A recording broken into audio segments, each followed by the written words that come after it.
আপনি কোরআনকে প্রশ্ন করুন, ও কোরআন তুমি বলে দাও মানুষকে কি রকম করে সৃষ্টি করা হয়েছে। যারা পারেন ঠোঁট মিলিয়ে বলুন। খলাকাল ইনসানা মিন সলসালিন কাল ফাখার ওয়া খলাকাল জান্না মিন মারিজিম মিন নার।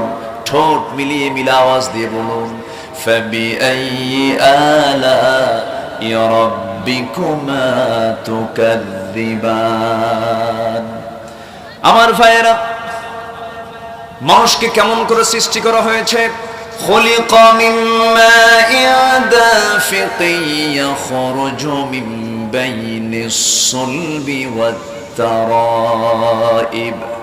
মানুষের সৃষ্টির সমস্ত তথ্যগুলো আল্লাহ পাক কোরআনে কোট করে দিয়ে বলছেন, বান্দা আমাকে তুমি ভুলে যাও কেমনে?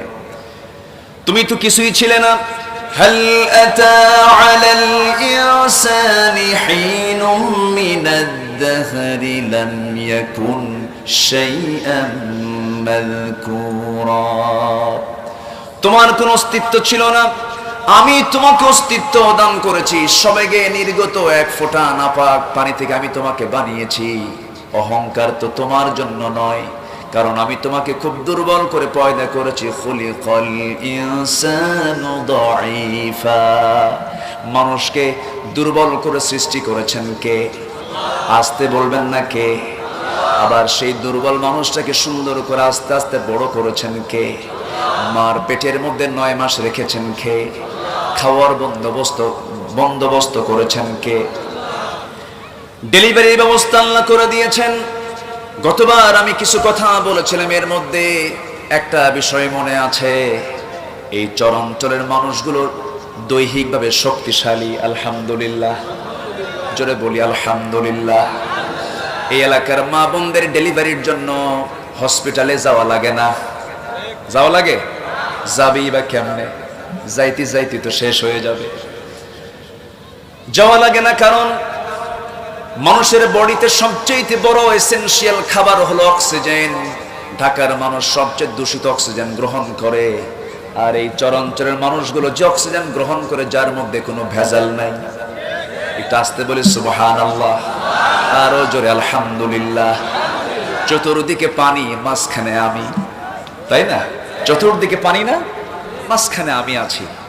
একদম নির্মল হাওয়া, নির্মল বাতাসে গড়ে ওঠা এই মানুষগুলো প্রাকৃতিক পরিবেশে, সম্পূর্ণ প্রাকৃতিক ন্যাচারাল পরিবেশ, আলহামদুলিল্লাহ। আমার ভাইয়েরা, আমার বন্ধুগণ, আল্লাহ বলছেন, বান্দারে তুই তোকে আগে চিনে নে। তুই নিজেকে চিনতে পারলে আমাকে চিনতে পারবি। আমি তোকে কত সুন্দর করে বানিয়ে দিয়েছি, কোনো কিছু আমি অপূর্ণ রাখি নাই। সব কিছু কমপ্লিট করে আমি তোকে দুনিয়াতে পাঠিয়েছি। কেন, কি জন্য, এটাও জেনে রাখ। কোরআনকে প্রশ্ন করো, কোরআন জবাব দিচ্ছে, ওয়ামা খালাকতুল জিন্না ওয়াল ইনসা ইল্লা লিয়াবুদুন। কার গোলামি করার জন্য? আসতে বলবেন না, কার গোলামি করার জন্য? হুকুম মেনে চলবো কার? এই পৃথিবীতে, প্রেজেন্ট ওয়ার্ল্ডে সবচাইতে বড় যে বিষয়টা সবচেয়ে বড় আকার ধারণ করেছে, এই গোটা দুনিয়াতে আজকে শান্তি বিরাজ করছে না, জুলুম বিরাজ করছে। শান্তি না জুলুম? শান্তির বিপরীত কি? আজকে আমার আলোচনার সাবজেক্ট হলো জুলুম। আলোচনার সাবজেক্ট কি? জুলুম। জুলুম কি? জুলুম কাকে বলে? জালিম কারা? জুলুমের প্রকার কি? এই বিষয়ে আজকে যদি আমি কিছু কথা বলতে চাই, সবাইকে শুনতে রাজি আছেন? জুলুম কি আছে সমাজে? জুলুম আছে? পরিবারে জুলুম, সমাজে জুলুম, হ্যাঁ, রাষ্ট্রে জুলুম, পৃথিবীতে জুলুম আছে না নাই? কিন্তু জুলুম করেন না কে? আসতে বলবেন না, জুলুম করেন না কে? আল্লাহর কোনো জুলুম আছে? আল্লাহ কোনো বান্দার প্রতি জুলুম করেন? আয়াতটা এটাই বলছে। হামিম সেজদা 46 এবং 47 নম্বর আয়াত, এই দুটোকে সামনে রেখে আমি কিছু কথা উপস্থাপন করতে চাচ্ছি।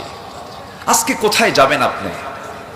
কোথায় জুলুম নাই, একাকী শান্তি নাই, লোকালয়ে শান্তি নাই, পরিবারে শান্তি নাই, সমাজে শান্তি নাই, বাজারে শান্তি নাই। সাইকেল নিয়ে বাজারে ঢুকছেন, সাইকেল রেখে দিয়েছেন, এইদিকে তাকাইছেন, এইদিকে সাইকেল নেই। আমি কি ভুল বলছি?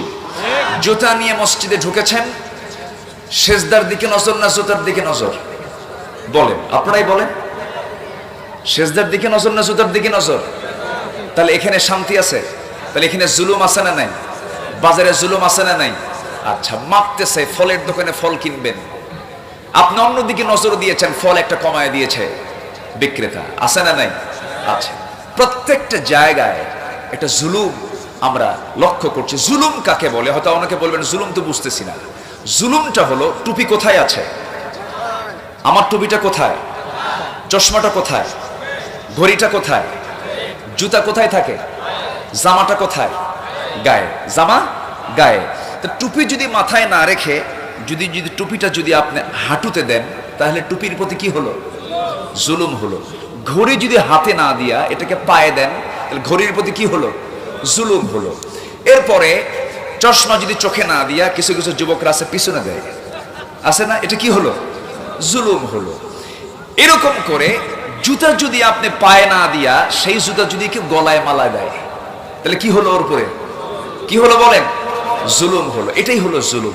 কোরআন এসেছে যে জন্য, কোরআন সেই কাজে ব্যবহার না করে যদি অন্য কাজে ব্যবহার করা হয়, তাহলে এটা কি হবে? এটা কি হবে? কোরআনকে সম্মান করতে হবে, কোরআনের আইনকে শ্রদ্ধার চোখে দেখতে হবে। কোরআনের অবমাননা মুসলমান সহ্য করতে পারে না। যে বা যারা সম্প্রতি যে ঘটনা আমরা শুনতে পেয়েছি, দেখতে পেয়েছি, যারা ঘটিয়েছে, তারা প্রকৃতার্থে কোনো মানুষ না, কোন মানবতার কাজ এমনটা হতে পারে না, কোন ধর্ম এমন অনুমতি দিতে পারে না, পারে না, পারে না। কথা আছে, আস্তে আস্তে বলবো, কিন্তু সবকিছুর একটা যৌবন কাল থাকে। মানুষের যৌবন কাল হলো 25 থেকে 40 বছর। 40 যখন পার হয়ে যায়, তখন চোখে কম দেখে, চুল পাকতে থাকে, চামড়া ঢিল হতে থাকে, মানে বুড়াকাল শুরু হয়ে যায়। তো মাহফিলের একটা মূল যৌবন কাল হলো সর্বোচ্চ 9টা থেকে 11টা। সেই যৌবন কাল আমার গোলাম রব্বান ভাই পার করে ফেলেছেন। সেই যৌবন কাল পার করে আমি উঠছি বুড়াকালে। কথা বুঝেননি? এখন এই সময় কথা শোনার এনার্জি সবার আছে তো? সবার আছে? 1 আনা না 16 আনা? 16 আনাই আছে। দেখি চেক করব কে ওঠে। যে উঠবে তারে ধরা হবে। যদি ওঠেন, ধরলে তখন আবার কি হবে? জুলুম হবে। কি হবে? জুলুম হবে। আমি জুলুমও দেব না, কষ্টও দেব না। আজকের সাবজেক্ট জুলুম। আমার আল্লাহ কখনো জালিম হতে পারেন, কিন্তু তার বান্দা জালিম আছে না নাই? তার বান্দা জালিম আছে না নাই? ইউসুফ আলাইহিস সালামকে যারা জেলে ঢুকিয়েছিল তারা কি? মুসা আলাইহিস সালামকে দেশ ত্যাগে যারা বাধ্য করেছিল তারা কি? ইব্রাহিম আলাইহিস সালামকে আগুনে পুড়ে হত্যার পরিকল্পনা যারা করেছিল তারা কি?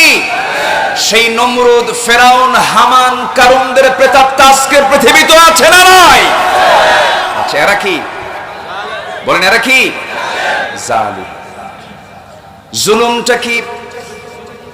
একটু মাথায় নিয়ে একটু কান লাগিয়ে শোনার চেষ্টা করুন। শুধু আপনি আজকে আলোচনাগুলো শুনবেন না, আমার ডানে ক্যামেরা, বামে ক্যামেরা, দেখেন কিরামুন কাতিবিন কেমন আমার দিকে চেয়ে আছে।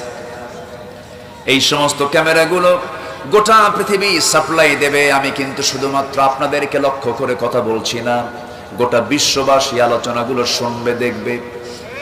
একটু কান লাগাবেন, মনোযোগ দিবেন। একটা কথা স্লিপ হয়ে গেলে কথা তো আর ফেরত নিয়ে আসা যাবে না। আমাকে একটু চিন্তা ফিকির করেই কথা বলতে হচ্ছে। একটু কান লাগাবেন। জুলুম করা যাবে না, জুলুমের ধারে পাশে যাওয়া যাবে না। জুলুমটা কাকে বলে? 1 নম্বর হলো জুলুমের পরিচয়, কুফরি নীতি যে অবলম্বন করবে সে হবে জালিম। সে হবে কি? কুফরি নীতি মানে আল্লাহর নীতির বাইরে যে নীতি, তার নাম কি নীতি? কুফরি নীতি। আল্লাহ রাব্বুল আলামিন বলেন, ওয়াল কাফিরুনা হুমুয যালিমুন। যারাই কাফির তারাই জালিম। যারাই কাফের তারাই জালিম। আবার কাফির মানে বুঝবেন না কোন সম্প্রদায়ের নাম, তানের মতো। যেরকম সুবহানাল্লাহ, রাষ্ট্র এবং ইসলাম যমজ দুটি সন্তানের মতো। ধর্ম ছাড়া রাষ্ট্র চলবে না। আবার রাষ্ট্রে ধর্ম ছাড়া পরিপূর্ণ রাষ্ট্রের পরিপূর্ণ রূপ হবে না। রাষ্ট্রের পরিপূর্ণ রূপরেখা ইসলামে আছে না নাই? আসতে বলবেন না, আছে না নাই? কোরআন কি পূর্ণাঙ্গ না অপূর্ণাঙ্গ? কোরআন কি কমপ্লিট না incomplete? Complete and balanced code of life. মানব জীবনের জন্য যা কিছু দরকার সব কিছু আয়োজন আল্লাহ রাব্বুল আলামিন এই কিতাবের মধ্যে করে দিয়েছেন। আল্লাহ পাক বলছেন, মা ফাররাতনা ফিল কিতাবি মিন শাইইন ওয়ালা আসগরা মিন যালিকা ওয়ালা আকবার।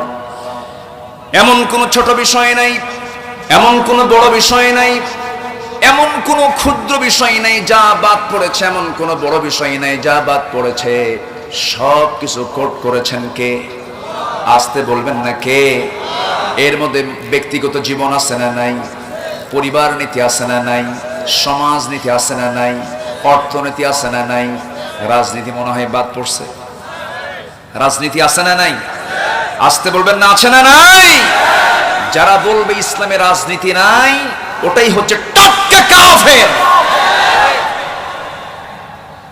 সব নীতি আপনি মানবেন, ইসলামের রাজনীতি রাষ্ট্রনীতি মানবেন না, আপনি মুসলিম হতে পারবেন না। সম্মানিত ভাইয়েরা, ইমাম হুসাইন রাদিয়াল্লাহু তাআলা আনহু এবং এজিদের ভিতরে দ্বন্দ্ব ছিল এটাই। এজিদ বলেছিল, হুসাইন তুমি মসজিদ এবং মক্তব নিয়ে থাকবা, মসজিদ মাদ্রাসা পাহারা দিবা, আমি এজিদ রাষ্ট্র পাহারা দেব। তুমি হবে ধর্মনেতা, আমি হব রাষ্ট্রনেতা। ইমাম হুসাইন বলেছেন, না, চলবে না। রাসূল যে নীতি অবলম্বন করেছেন সেই নীতি হবে ইসলামের নীতি। সম্মানিত ভাইয়েরা, কষ্ট পাচ্ছেন নাকি আপনারা? অসুবিধা হচ্ছে? একটু মনোযোগ দিয়ে শোনার চেষ্টা করুন। জুলম রন্ধ্রে রন্ধ্রে আজকে প্রবেশ করেছে। প্রত্যেকটি জায়গায় আমরা জুলুমের গন্ধ পাচ্ছি। তাহলে কুফুরি নীতি এটা একটা জুলুম, মুনাফিকি করাও এটাও জুলুম। মুনাফিকি আছে না নাই? মনে হয় বাংলাদেশে কোনো মুনাফিক নাই। মুনাফিক আছে? মুনাফিক কাকে বলে? যে মিথ্যা কথা কয়। মিথ্যা কথা কওয়ার মতো লোক কি বাংলাদেশে আছে? মিথ্যা কথা বলে। মোবাইল হয়ে তো মিথ্যা কথা কমছে, আরো কমছে না বাড়ছে? পড়ে আছে এই এলাকার নাম কি কি পড়ে আছে মেগা পটল। ভাই আপনি কোথায়? আমি তো জাহান্নামের চৌরাস্তায়। এরকম আছে না? আছে। সারাদিন কতগুলো মিথ্যা কথা বলে, তাও হিসাব থাকে না। অথচ একজন মানুষের জীবনে হিসাব ছিল, একটা মিথ্যা কথা ছিল না। গোটা জিন্দেগিতে যার বিশ্ব রেকর্ড, যার জীবনে কোনোদিন একটা কৌতুক করেও মিথ্যা নাই, তিনি হচ্ছেন আমার লিডার মুহাম্মদুর রাসূলুল্লাহ। মুহাম্মদুর রাসূলুল্লাহ। তার জন্ম হয়েছে কোন মাসে? বলেন কোন মাসে? মৃত্যু হয়েছে কোন মাসে? আমরা আছি কোন মাসে?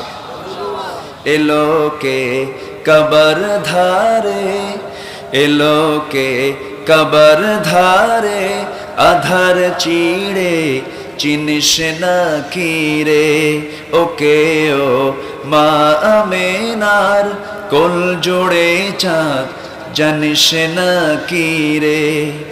মুতালিব আজকে কেন বেহুশ হেন, বক্ষে খুশির বান বেদনার সুপ্ত ক্ষতে হাত বোলাতে, কারে আগমন সাহারার হৃদয় যোগ, সাহারার হৃদয় ভরা ঝর্ণা ধারা বইল না কি রে, এলোকে কবর ধারে, এলোকে কবর ধারে, আধার চিড়ে চিনিস না কি রে। নবীর জন্ম হয়েছে এই মাসে। জোরে বলি সুবহানাল্লাহ, জোরে বলি সুবহানাল্লাহ। মুতালিব খুশি হয়েছিলেন না বেজার হয়েছিলেন? দাদা যখন দেখলেন যে জন্মের পূর্বেই তো আমার ছেলে মারা গেছে, আরেকটা ছেলের চেহারা আমি দেখতে পেলাম, সুবহানাল্লাহ। সেই বিশ্বনবীর জীবনে একটা মিথ্যা কথা ছিল না, একটা মিথ্যা কথা ছিল না। তার উম্মত আমরা, আমাদের মিথ্যা কথা বলা যাবে? আসতে বলবেন না, বলা যাবে? বলা যাবে না। একটা মানুষ জান্নাতি হওয়ার জন্য একটা আমল যথেষ্ট, মিথ্যা ছেড়ে দেওয়া, সে জান্নাত পেয়ে যাবে। জোরে বলি সুবহানাল্লাহ। তাহলে মিথ্যা বলা একটা জুলুম। মিথ্যা বলা কি? আসতে বলবেন না। মিথ্যা বলা কি? জুলুম। মিথ্যা মানে মুনাফিকি। মিথ্যা মানে কি? মুনাফিকি। আল্লাহ রাব্বুল আলামিন বলেন, আফি কুলুবিহিম মারাদুন আম ইরতাবু আম ইয়াখাফুনা আন ইয়াহিফাল্লাহু আলাইহিম ওয়া রাসূলুহু বাল উলাইকা হুমুল যালিমুন। মুনাফিকি যারা করবে এরাই জালিম। এরা কি? এরাই জালিম। শিরিক যারা করবে, শিরিক করাটাও হলো জুলুমের কাজ। আল্লাহ রাব্বুল আলামিন সুন্দর করে বলছেন, ইয়া বুনাইয়া লা তুশরিক বিল্লাহ ইন্নাশ শিরকা লাযুলমুন আযীম। জোরে বলুন আল্লাহু আকবার। আল্লাহর বিধান লঙ্ঘন করা জুলুম। আল্লাহ রাব্বুল আলামিন বলেন, ওয়া মান ইয়াতাআদ্দা হুদুদাল্লাহি ফাউলাইকা হুমুল যালিমুন। আল্লাহর বিধানকে যারা লঙ্ঘন করবে এরাই হলো জালিম। কার কথা? আসতে বলবেন না। কার কথা? জালিমকে হওয়া যাবে নাকি? আসতে বলবেন না। জালিমকে হওয়া যাবে নাকি? তাহলে কাফেররা জালিম হয়, মুনাফিকরা জালিম হয়, মুশরিকরা জালিম হয়। আল্লাহর বিধানকে যারা লঙ্ঘন করে তারাও জালিম হয়ে যায়। আল্লাহর বিধান অনুযায়ী যারা বিচার না করে তারা কি? আসতে বলবেন না। তারা কি? এটা কি আমার কথা না আল্লাহর কথা? আমার কথা না আল্লাহর কথা? আমাদের সমাজে যে বিচার কার্যগুলো হচ্ছে, আমার দেশে যে বিচার কার্যগুলো হয়, এটা কি আল্লাহর আইনে হয় না বান্দার আইনে হয়? আসতে বলবেন না। কার আইনে হয়? যারা করছে তারা কি ভালো না জালিম? এটা কি আমার কথা না কার কথা? এই খেতাব দিয়েছেন কে? আসতে বলবেন না। কে দিয়েছেন? আল্লাহ দিয়েছেন। জালিম কারা নন? আমার গোলাম রব্বানী ভাই, ইতিহাস তো কত সোনালী সুন্দর ইতিহাস। একটু কান লাগান, মনোযোগ দিয়ে শুনুন। ইসলামের খলিফা কয়জন? আসতে বলবেন না। কয়জন? 1 নাম্বার কে? আবু বকর। নাম্বার 2 কে বলেন? ওমর। নাম্বার 3 কে বলুন? ওসমান। নাম্বার 4 কে বলুন? আমি যে প্রশ্ন করছি কেন, যেন মনোযোগটা ঠিক থাকে। এই 4টা খলিফা ছিলেন। এই 4 খলিফার ভিতরে 2 জন খলিফার বিরুদ্ধে একজন কাজী বিচারক রায় দিয়েছিলেন। সে রায়টা দিয়েছেন কার আইনে? আসতে বলবেন না। কার আইনে? আল্লাহর আইনকে সামনে রেখে তিনি রায়টা দিয়েছিলেন। সেই বিচারকের নাম হলো কাজী শুরাই ইবনুল হারিস আল কিন্দি। ইয়েমেন বংশ, ইয়েমেনের একজন নাগরিক তিনি ছিলেন। ইয়েমেন বংশোদ্ভূত একজন মানুষ ছিলেন। কাজী শুরাই ইবনুল হারিস রাহমাতুল্লাহ আলাইহি একজন তাবিঈ ছিলেন। হযরত ওমর ফারুকের শাসনামলে হযরত ওমর ফারুক রাদিয়াল্লাহু তাআলা আনহু একদিন একজন ব্যক্তির কাছ থেকে ঘোড়া কিনলেন। ঘোড়াটাকে ব্যবহার করার জন্য, বিভিন্ন জায়গায় সফর করার জন্য ঘোড়া কিনলেন। সেই ঘোড়াটা কিনেই তিনি ঘোড়ার উপরে চড়ে 4 মাইল 5 মাইল যেতে না যেতে ঘোড়ার পারে না। ঘোড়ার 4টা পা ছেড়ে দিয়েছে, অকেজ হয়ে পড়েছে। সেই ঘোড়াটা নিয়ে এসে ওই বিক্রেতার সামনে দাঁড়িয়ে বলছে, তুমি আমাকে ঠকিয়েছো। এই ঘোড়া তো সুস্থ ঘোড়া না, অসুস্থ ঘোড়া। আমি তোমার এই ঘোড়াটা নেব না, টাকা আমাকে ফেরত দাও। সঙ্গে সঙ্গে বিক্রেতা বলছে, ওমর, আমি তোমাকে যে ঘোড়াটা দিয়েছি এমন তো ঘোড়া দেই নাই। আমি তোমাকে দেখে শুনেই তুমি নিয়েছো। আমি তোমাকে ভালো ঘোড়া দিয়েছি। এই ঘোড়া আমি ফেরত নেব না। অর্ধ দুনিয়ার শাসনকর্তা ওমরের সামনে ওই বিক্রেতা বুক উঁচু করে কথা বলতেছে। ওমরে ফারুক বলেন, এখন কি করা যায়? এখন সেই বিক্রেতা বলে, চলো এই এলাকার একজন বিচারক আছে, তার কাছে চলে যাই। কে? কাজী শুরাইয়ের কাছে চলে যাই। হযরত ওমর ফারুক বলেন, ঠিক আছে চলো। কাজী শুরাইয়ের কাছে যাওয়া হলো। বিচারকের কাছে যাওয়ার পর কাজী শুরাই গোটা জগতের, অর্ধ জগতের শাসনকর্তা ওমর ফারুকের সামনে পেয়ে আস্তে করে তিনি চিন্তা করলেন, এত বড় একজন ব্যক্তির আমি বিচার কেমন করে করব? তবে কোরআন যেহেতু আছে, আমার বিন্দু পরিমাণ কোনো ভয় নাই। একটু আস্তে কোন সুবহানাল্লাহ। আজকে আমরা আইন দেখে বিচার করি না ব্যক্তি দেখে বিচার করি? বলেন বলেন বলেন বলেন। ব্যক্তি দেখে বিচার হয়, আমরা আইন দেখে বিচার করি না। এই জন্য আমরা কি? জালিম। আমরা কি? জালিম। সাইয়েদনা ওমর ফারুক রাদিয়াল্লাহু তাআলা আনহুর সামনে দাঁড়ানো,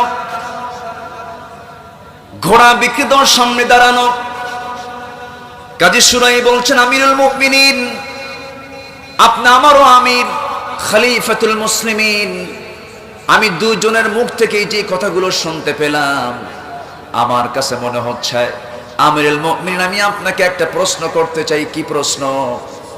আপনি এখন সুস্থ আছেন, কিছুক্ষণ পর সুস্থ থাকবেন, তার কোনো গ্যারান্টি আছে নাকি? তার কোনো গ্যারান্টি নাই। আপনি ভালো করে বলুন তো, আপনি যখন তার কাছ থেকে টাকা দিয়ে যখন ঘোড়াটা কিনেছেন, সেই ঘোড়ার মধ্যে আপনি কোনো ত্রুটি পেয়েছেন নাকি না পাই নাই? আপনি কোনো ওই ঘোড়ার ভিতরে কোনো প্রকার দোষ পেয়েছেন নাকি না পাই নাই? কোনো দোষ, কোনো ত্রুটি, কোনো প্রকার অসুস্থতা আপনি লক্ষ্য করেন নাই। আপনি তো এইভাবেই কিনে নিয়েছেন ত্রুটি মুক্ত মনে করে। হ্যাঁ, আপনি ঘোড়ায় চড়ার পর যদি ঘোড়া যদি অসুস্থ হয়ে যায়, এই দোষটা কিন্তু কোনোদিন বিক্রেতার ঘাড়ে যাবে না। একটু আস্তে কোন সুবহানাল্লাহ। তাহলে বিচারক রায় দিলেন খলিফার পক্ষে না বিপক্ষে? বলেন, খলিফার পক্ষে না বিপক্ষে? খলিফার বিপক্ষে হোক, কিন্তু ওই বিচারটা ছিল সঠিক না ব্যাঠিক? সঠিক। এটার জবাবে সাইয়েদনা ওমর কি করলেন? কাজী শুরাইকে সেই জায়গা থেকে আস্তে করে টান মেরে নিয়ে বললেন, কাজী শুরাই, আজকে এই জায়গার আপনি ছোট্ট জায়গার শুধু বিচারক নন, আমি আপনাকে সেন্ট্রাল পর্যায়ে আপনাকে চিফ জাস্টিসের পদ দিয়ে দিলাম। খলিফার বিরুদ্ধে বিচারক রায় দেয়, আর খলিফা সেই বিচারককে নিয়ে প্রধান বিচারপতির পদ অলঙ্কৃত করেন। আল্লাহু আকবার বলেন। খলিফা ওমর ফারুক একদিন জুমার খুতবা দিচ্ছেন। কিসের খুতবা? জুমার খুতবা। পরনে যে জুব্বাটা ছিল, সেই জুব্বা দেখে সামনের একজন মুসল্লি তরবারি নিয়ে দাঁড়ায় গেছে। তরবারি দাঁড়ায় নিয়ে বলতেছে, ওমর, তোমার খুতবা বন্ধ করো। এটাই হচ্ছে প্রকৃত গণতান্ত্রিক চর্চার মূল দৃশ্য। এটা জনগণ সরকারের ভুল ধরবে, জনগণ সরকারকে সচেতন করবে, ঠিক কিনা? সাইয়েদনা ওমর ফারুক তিনি খুতবা বন্ধ করে দিলেন। কি বলবে বলো মুসল্লি? মুসল্লি বলতেছে, নাগরিক বলতেছে, ওমর, তুমি যে খুতবা দিচ্ছ যে জুব্বাটা পরে, এই জুব্বার কাপড়ের ইতিহাস, এই জুব্বার কাপড়ের হিসাব আমাকে না জানানো পর্যন্ত তোমার খুতবা আমি শুনবো না। আল্লাহু আকবার বলবেন না? ওমরের একটা চোখের ইশারায়, ওমরের একটা চোখের ইঙ্গিতে গর্দান মুহূর্তে উড়ে যাবে, সেই ওমরকে একজন সাধারণ নাগরিক থামায় দিয়েছে। তিনি উত্তর না দিয়ে চুপ থাকলেন। তার ছেলে আব্দুল্লাহ ইবনে ওমর তার পক্ষ থেকে তার পাশে দাঁড়িয়ে বলছেন, ভাই, আমার বাবার জবাবটা আমি দিচ্ছি। ওই মুসল্লির প্রশ্ন হলো, ওমর ফারুক রাদিয়াল্লাহু তাআলা আনহু, তোমার পরনে যে জুব্বার কাপড়, আমি তোমার পরনে যে জুব্বাটা দেখতে পেতেছি, এই জুব্বাটা যে পরিমাণ তুমি কাপড় লাগিয়েছ, কিছুদিন আগে রাষ্ট্রের পক্ষ থেকে যে কাপড়গুলো বন্টন করা হয়েছে, আমিও কাপড় পেয়েছি, অন্যজনও কাপড় পেয়েছে, কিন্তু এই পরিমাণ কাপড় যদি তুমি নিয়ে থাকো, তোমার জুব্বা তো এত লম্বা হওয়ার কথা ছিল না। অবশ্যই তুমি জুব্বার জন্য এক্সট্রা কিছু কাপড় নিয়েছো, এই কাপড়ের হিসাবটা তুমি আমাকে আগে দিবা। এটার জবাবে আব্দুল্লাহ ইবনে ওমর তার বড় ছেলের সামনে দাঁড়ায় বলতেছে, ভাইজান, আপনার যে প্রশ্ন তার জবাব হলো এটা। আমার বাবা লম্বা প্রকৃতির মানুষ, লম্বা দীর্ঘাকৃতির মানুষ। যে কাপড়টা তিনি তার অংশ পেয়েছেন, তা দিয়ে তার পরিপূর্ণ জুব্বা হয় না। পরিপূর্ণ জুব্বা হয় না হেতু আমি আমার অংশটা কি হাতের মধ্যে নিয়ে বললাম, বাবা, যেহেতু তোমার এই কাপড়ের অংশটুকু দিয়ে তোমার পরিপূর্ণ জুব্বা হয় না, আমি আমার অংশটা আমি তোমাকে দান করলাম, আমার অংশটা জোড়া দিয়ে তুমি তোমার জুব্বা বানায় না। ওমর ফারুক মুস্কি মুস্কি হাসেন।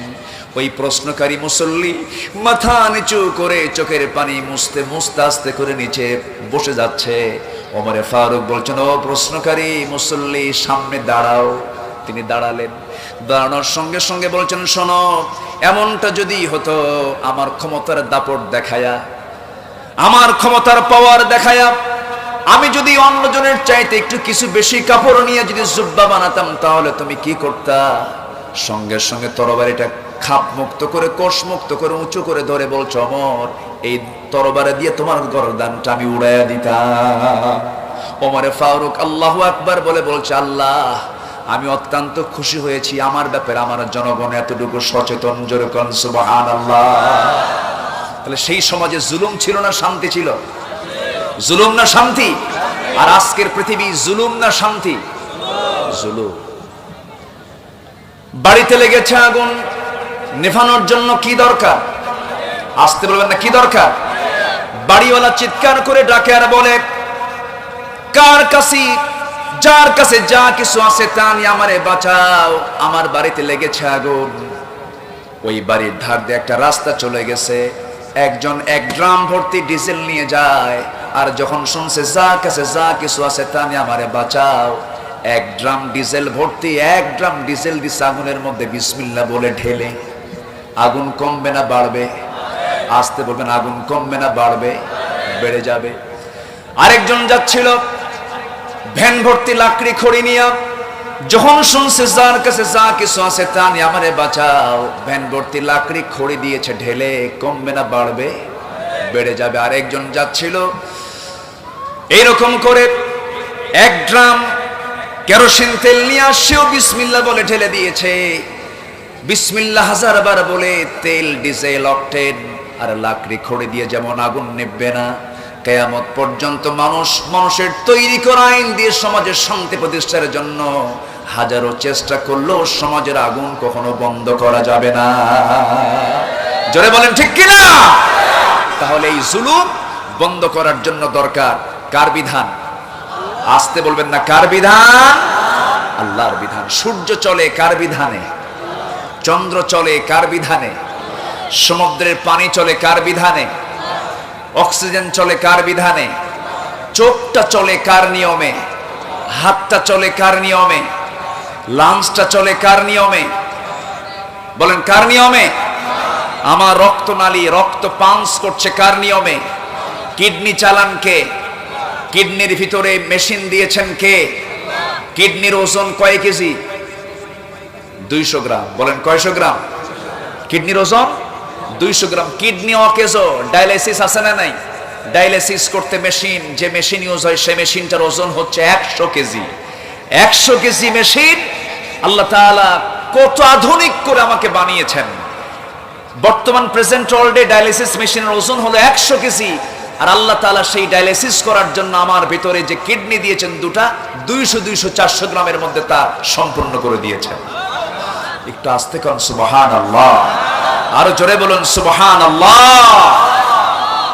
সব যদি আমার আল্লাহর নিয়মে চলে, আমার সমাজ, আমার জীবন, আমার পরিবারও চলতে হবে কার নিয়মে? আস্তে বলবেন না, কার নিয়মে? আল্লাহর নিয়মে চলতে হবে। কষ্ট পাচ্ছেন নাকি আপনারা? আল্লাহ কি জালিম? আস্তে বলবেন, আল্লাহ কি জালিম? আল্লাহ জালিম না। যার যা আমলনামা তা সে নিয়ে নেবে।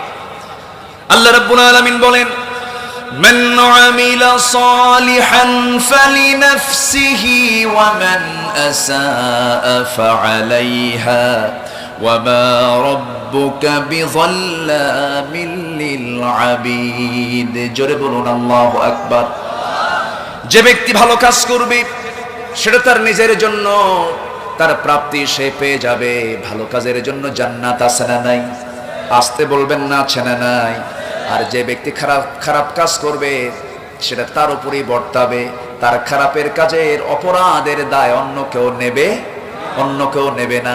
আল্লাহ এরপরে বলছেন, বান্দা জেনে রেখে দিও আমি কিন্তু জালিম নই। জোরে কোন সুবহানাল্লাহ। আমার আল্লাহ কি জালিম না, কিন্তু তার বান্দা জালিম। জালিম হওয়া যাবে না। জালিমের কাতারে আবু জাহেল ছিল। জালিমরা টিকসই হতে পারে না, মুনাফিকরা টিকসই হতে পারে না, ফাসিকরা টিকসই হতে পারে না। ফেরাউনকে আল্লাহ রাব্বুল আলামিন পানিতে চুবায়ে মেরেছেন, নমরুদকে ন্যাংরা মশাদে বিদায় করেছেন। আবু জাহেল কি করে নাই? আমার নবীজির জন্ম মক্কায়। কোন মাসে জন্ম নিয়েছেন বলেন? রবিউল আউয়াল মাসে জন্ম নিয়েছেন। আমার নবীজির জন্ম হলো মক্কায়, কিন্তু আমার নবীজির 40 বছর পর্যন্ত মক্কার একটা মানুষও তার বিরুদ্ধে একটা মানুষ মন্তব্য করলো না। তার পক্ষে সবাই কথা বলল। তার বিরুদ্ধে একটা বিষোদ্গার কেউ করলো না, বরঞ্চ তার নাম হয়ে গেল আল আমিন আস-সাদিক, পূত পবিত্র অধিকারী এবং অত্যন্ত স্ট্যান্ডার্ড চরিত্রে তিনি অধিকারী ছিলেন।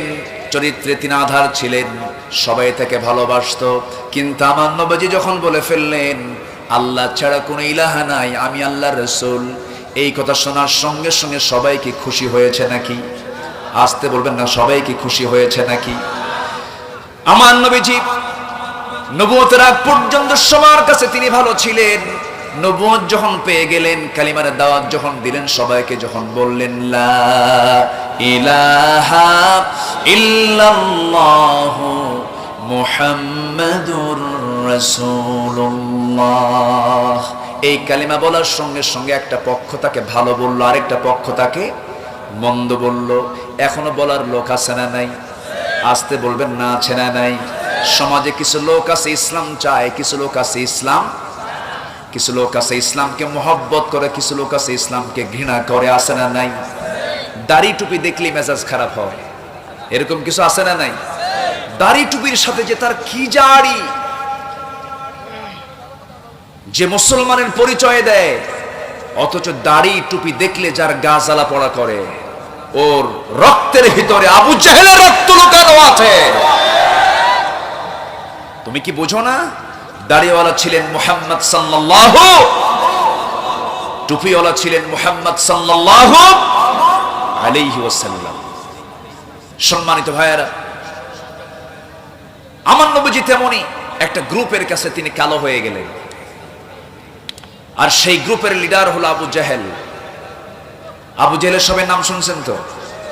ওর বাড়ি কিন্তু এখনো মক্কায় আছে, ওর বাড়ি এখনো মক্কায় বহাল তবিয়তে আছে, কিন্তু সেই বাড়িটা হয়ে গেছে এখন ইন্টারন্যাশনাল টয়লেট, আন্তর্জাতিক পায়খানা। জুলুম করলে এটা রেজাল্ট এটাই হয়, ঠিক কিনা? আমি 2009 সালে যখন প্রথম হজে যাই, 2009 সালে এক পাকিস্তানি আমি দেখলাম ওই হাম্মাম খানার ভিতর, আবু জাহেলের বাড়ির ভিতরে শুধু মোহরা দিচ্ছে, এরকম করে হাঁটতেছে। তো বললাম, আপনি এই জায়গায় হাঁটেন কেন, ব্যাপারটা কি? বলতেছে, আমি আগামীকালকেই মদিনা চলে যাব, মক্কায় আসার আর সুযোগ নাই। তো ঢুকছি আবু জাহেলের বাড়িতে, যদি কাজ কাম যদি নাই করতে পারি তাহলে আমার তো সার্থকতা হলো না। কি কথা কি বুঝতেছেন আপনারা? তাহলে আপনি হাঁটতেছেন কেন? কেউ হাঁটতেছে, মোহরা দিচ্ছে, ভালো করে আসুক, ভালো করে জাইরা থুয়ে যাও। সম্মানিত ভাইয়েরা, এই আবু জাহেল কম কষ্ট দেয়নি, কম জুলুম করেনি। যে নবীজির চেহারার দিকে তাকালে ক্ষুধা বন্ধ হয়ে যেত, সুবহানাল্লাহ বলবেন না? যার জন্মে চাঁদ হাসে, যার জন্মে সূর্য হাসে, যার জন্মটা হচ্ছে গোটা পৃথিবীর জন্য রহমত, জোরে কোন সুবহানাল্লাহ। আমার আল্লাহ রাসূলের পরিচয় হলো ওমা আরসালনাকা ইল্লা রাহমাতাল লিল, আমার আল্লাহর পরিচয় হলো রব্বুল আলামিন। আর কোরআন হচ্ছে যিকরুল লিল আলামিন। কোরআন হচ্ছে গোটা বিশ্বজগতের জিকির, আল্লাহ হচ্ছেন রব্বুল আলামিন, আর রাসূল হচ্ছেন রাহমাতুল লিল আলামিন। কত সম্মান আল্লাহ পাক তাকে দান করেছেন। আবু তালেব একদিন রাসূলকে ডাক দিয়ে বলতেছে, মুহাম্মদ, আমি তোমার এমন কিছু বিষয় দেখেছি যা অনেকেই দেখে নাই, অনেক তোমার সাহাবীরাও দেখে নাই। আচ্ছা, আমি তোমাকে আজকে একটা প্রশ্ন করি, তুমি কি বলতে পারবে সেই জবাবটা? তুমি যখন জন্ম নাও, কোন মাসে? তুমি যখন জন্ম নাও, তুমি যখন নবজাতক, দুদিন তোমার বয়স হয়েছে, তোমার আব্বা তো আগেই মারা গেছে, তোমার মার মন খারাপ, তোমার মার মন খারাপ, তোমার মার চোখে পানি। আমি তোমাকে দেখতে পেলাম, তোমার মা তোমাকে খোলা আকাশে, চাঁদনি আকাশের নিচে তোমাকে শুয়ে রেখেছেন। আমি দেখতে পেলাম তুমি একাকী শুয়ে আছো। সেই চাঁদনি রাতে যখন শুয়ে আছো, তুমি আকাশের দিকে তাকাই আছো। তুমি যখন চাঁদটার দিকে তাকাও, ডান দিকে যখন তাকাও, চাঁদ ডান দিকে চলে যায়। তুমি যখন বাম দিকে তাকাও, চাঁদটা লাফ মেরে বাম দিকে চলে যায়। আবার যখন তোমার ডান হাতটা যখন বাম দিকে নাও, চাঁদটা বাম দিকে চলে যায়। আবার যখন বাম হাতটা ডান দিকে নাও, চাঁদটা ডান দিকে চলে যায়। আবার যখন তুমি তোমার হাতটা দিয়ে হাতটা দিয়ে, দুই হাত দিয়ে যখন নিচের দিকে টেনে আনো, সেই সময় দেখা যায় আকাশের চাঁদটা যেন তোমার কাছে সোয়া সোয়া হচ্ছে, তোমার কাছাকাছি চলে আসতে চাঁদটা দোল খাচ্ছে। এটা কেমন করে তোমার হলো ও মুহাম্মদ, তোমার কি এই বিষয়টা জানা আছে নাকি? সঙ্গে সঙ্গে রাসূল বলছেন, আমার চাচা, আমার জন্মের পূর্বেই তো বাপ চলে গেছে। আমার জন্মের পূর্বেই যেহেতু আমার আব্বা চলে গেছেন, মার মনটা খারাপ, আমার আম্মা আমাকে টাইম দিতে পারতেছেন না, মনটা তার মরা হয়ে আছে। এই জন্য আল্লাহ রাব্বুল আলামিন কয়েকটা রাতের জন্য চারটা আমার খেলার সামগ্রী বানিয়ে দিয়েছিলেন। জোরে কোন সুবহানাল্লাহ। আমার ভাইয়েরা, আমার বন্ধুগণ, কিন্তু যে আবু তালেব এত বড় মুজিজা দেখতে পেলেন, এরপরও তিনি কালিমা গ্রহণ করতে পারলেন না। এই বিষয়ে একটা স্পষ্ট ধারণা হলো, সবকিছু দেখলেই কিন্তু হেদায়েত তার কপালে জোটে না। হেদায়েতের মালিককে আসতে বলবেন না কে? আবু তালেব 16 নাইটের পেয়েছিলেন মুহাম্মদ আল্লাহর নবী, কোনো সন্দেহ নাই। নিজের কলিজার টুকরা দুইটা সন্তান হযরত আলী এবং হযরতে জাফর ইবনে আবু তালিব রাদিয়াল্লাহু তাআলা আনহু, দুজন বড় বড় যোদ্ধা ছিলেন। এই দুজন সন্তান তার কালিমা পড়ে মুসলমান হয়ে গেলেন। খুব খুশি আবু তালেব। আবু তালেব মাঝে মাঝে বলতেন, মুহাম্মদ শোনো, তোমার ইসলাম খুব সুন্দর, তুমি আল্লাহর নবী ও তুমি সত্য। তার বড় প্রমাণ হলো আমার কলিজার টুকরা সন্তান দুটো তোমার হাতে তুলে দিয়েছি। আমার নবীজি বলেন, চাচা, মান আমিলা সালিহান ফালিনাফসিহি ওয়া মান আসাআ ফাআলাইহা, যে ভালো কাজ করবে তার জন্যই করবে। আপনার সন্তানটা ইসলাম কবুল করেছে, সেটা তার জন্যই হবে, আপনার জন্য তো কিছুই হবে না। আপনি যেহেতু ইসলামটাকে ভালো মনে করছেন, আপনি কালেমা পড়ে আপনি দিনটা গ্রহণ করে নেন। এবার বলতেছে, মুহাম্মদ শোনো, আমাকে নসিহত দিও না, কারণ আমি সব কিছু বুঝি, তুমি আল্লাহর নবী, এটাও সত্য, আল্লাহ সত্য, এটাও আমি বিশ্বাস করি, কিন্তু আমি দিন গ্রহণ করতে পারবো না। কেন চাচা, আপনার বাধাটা কি?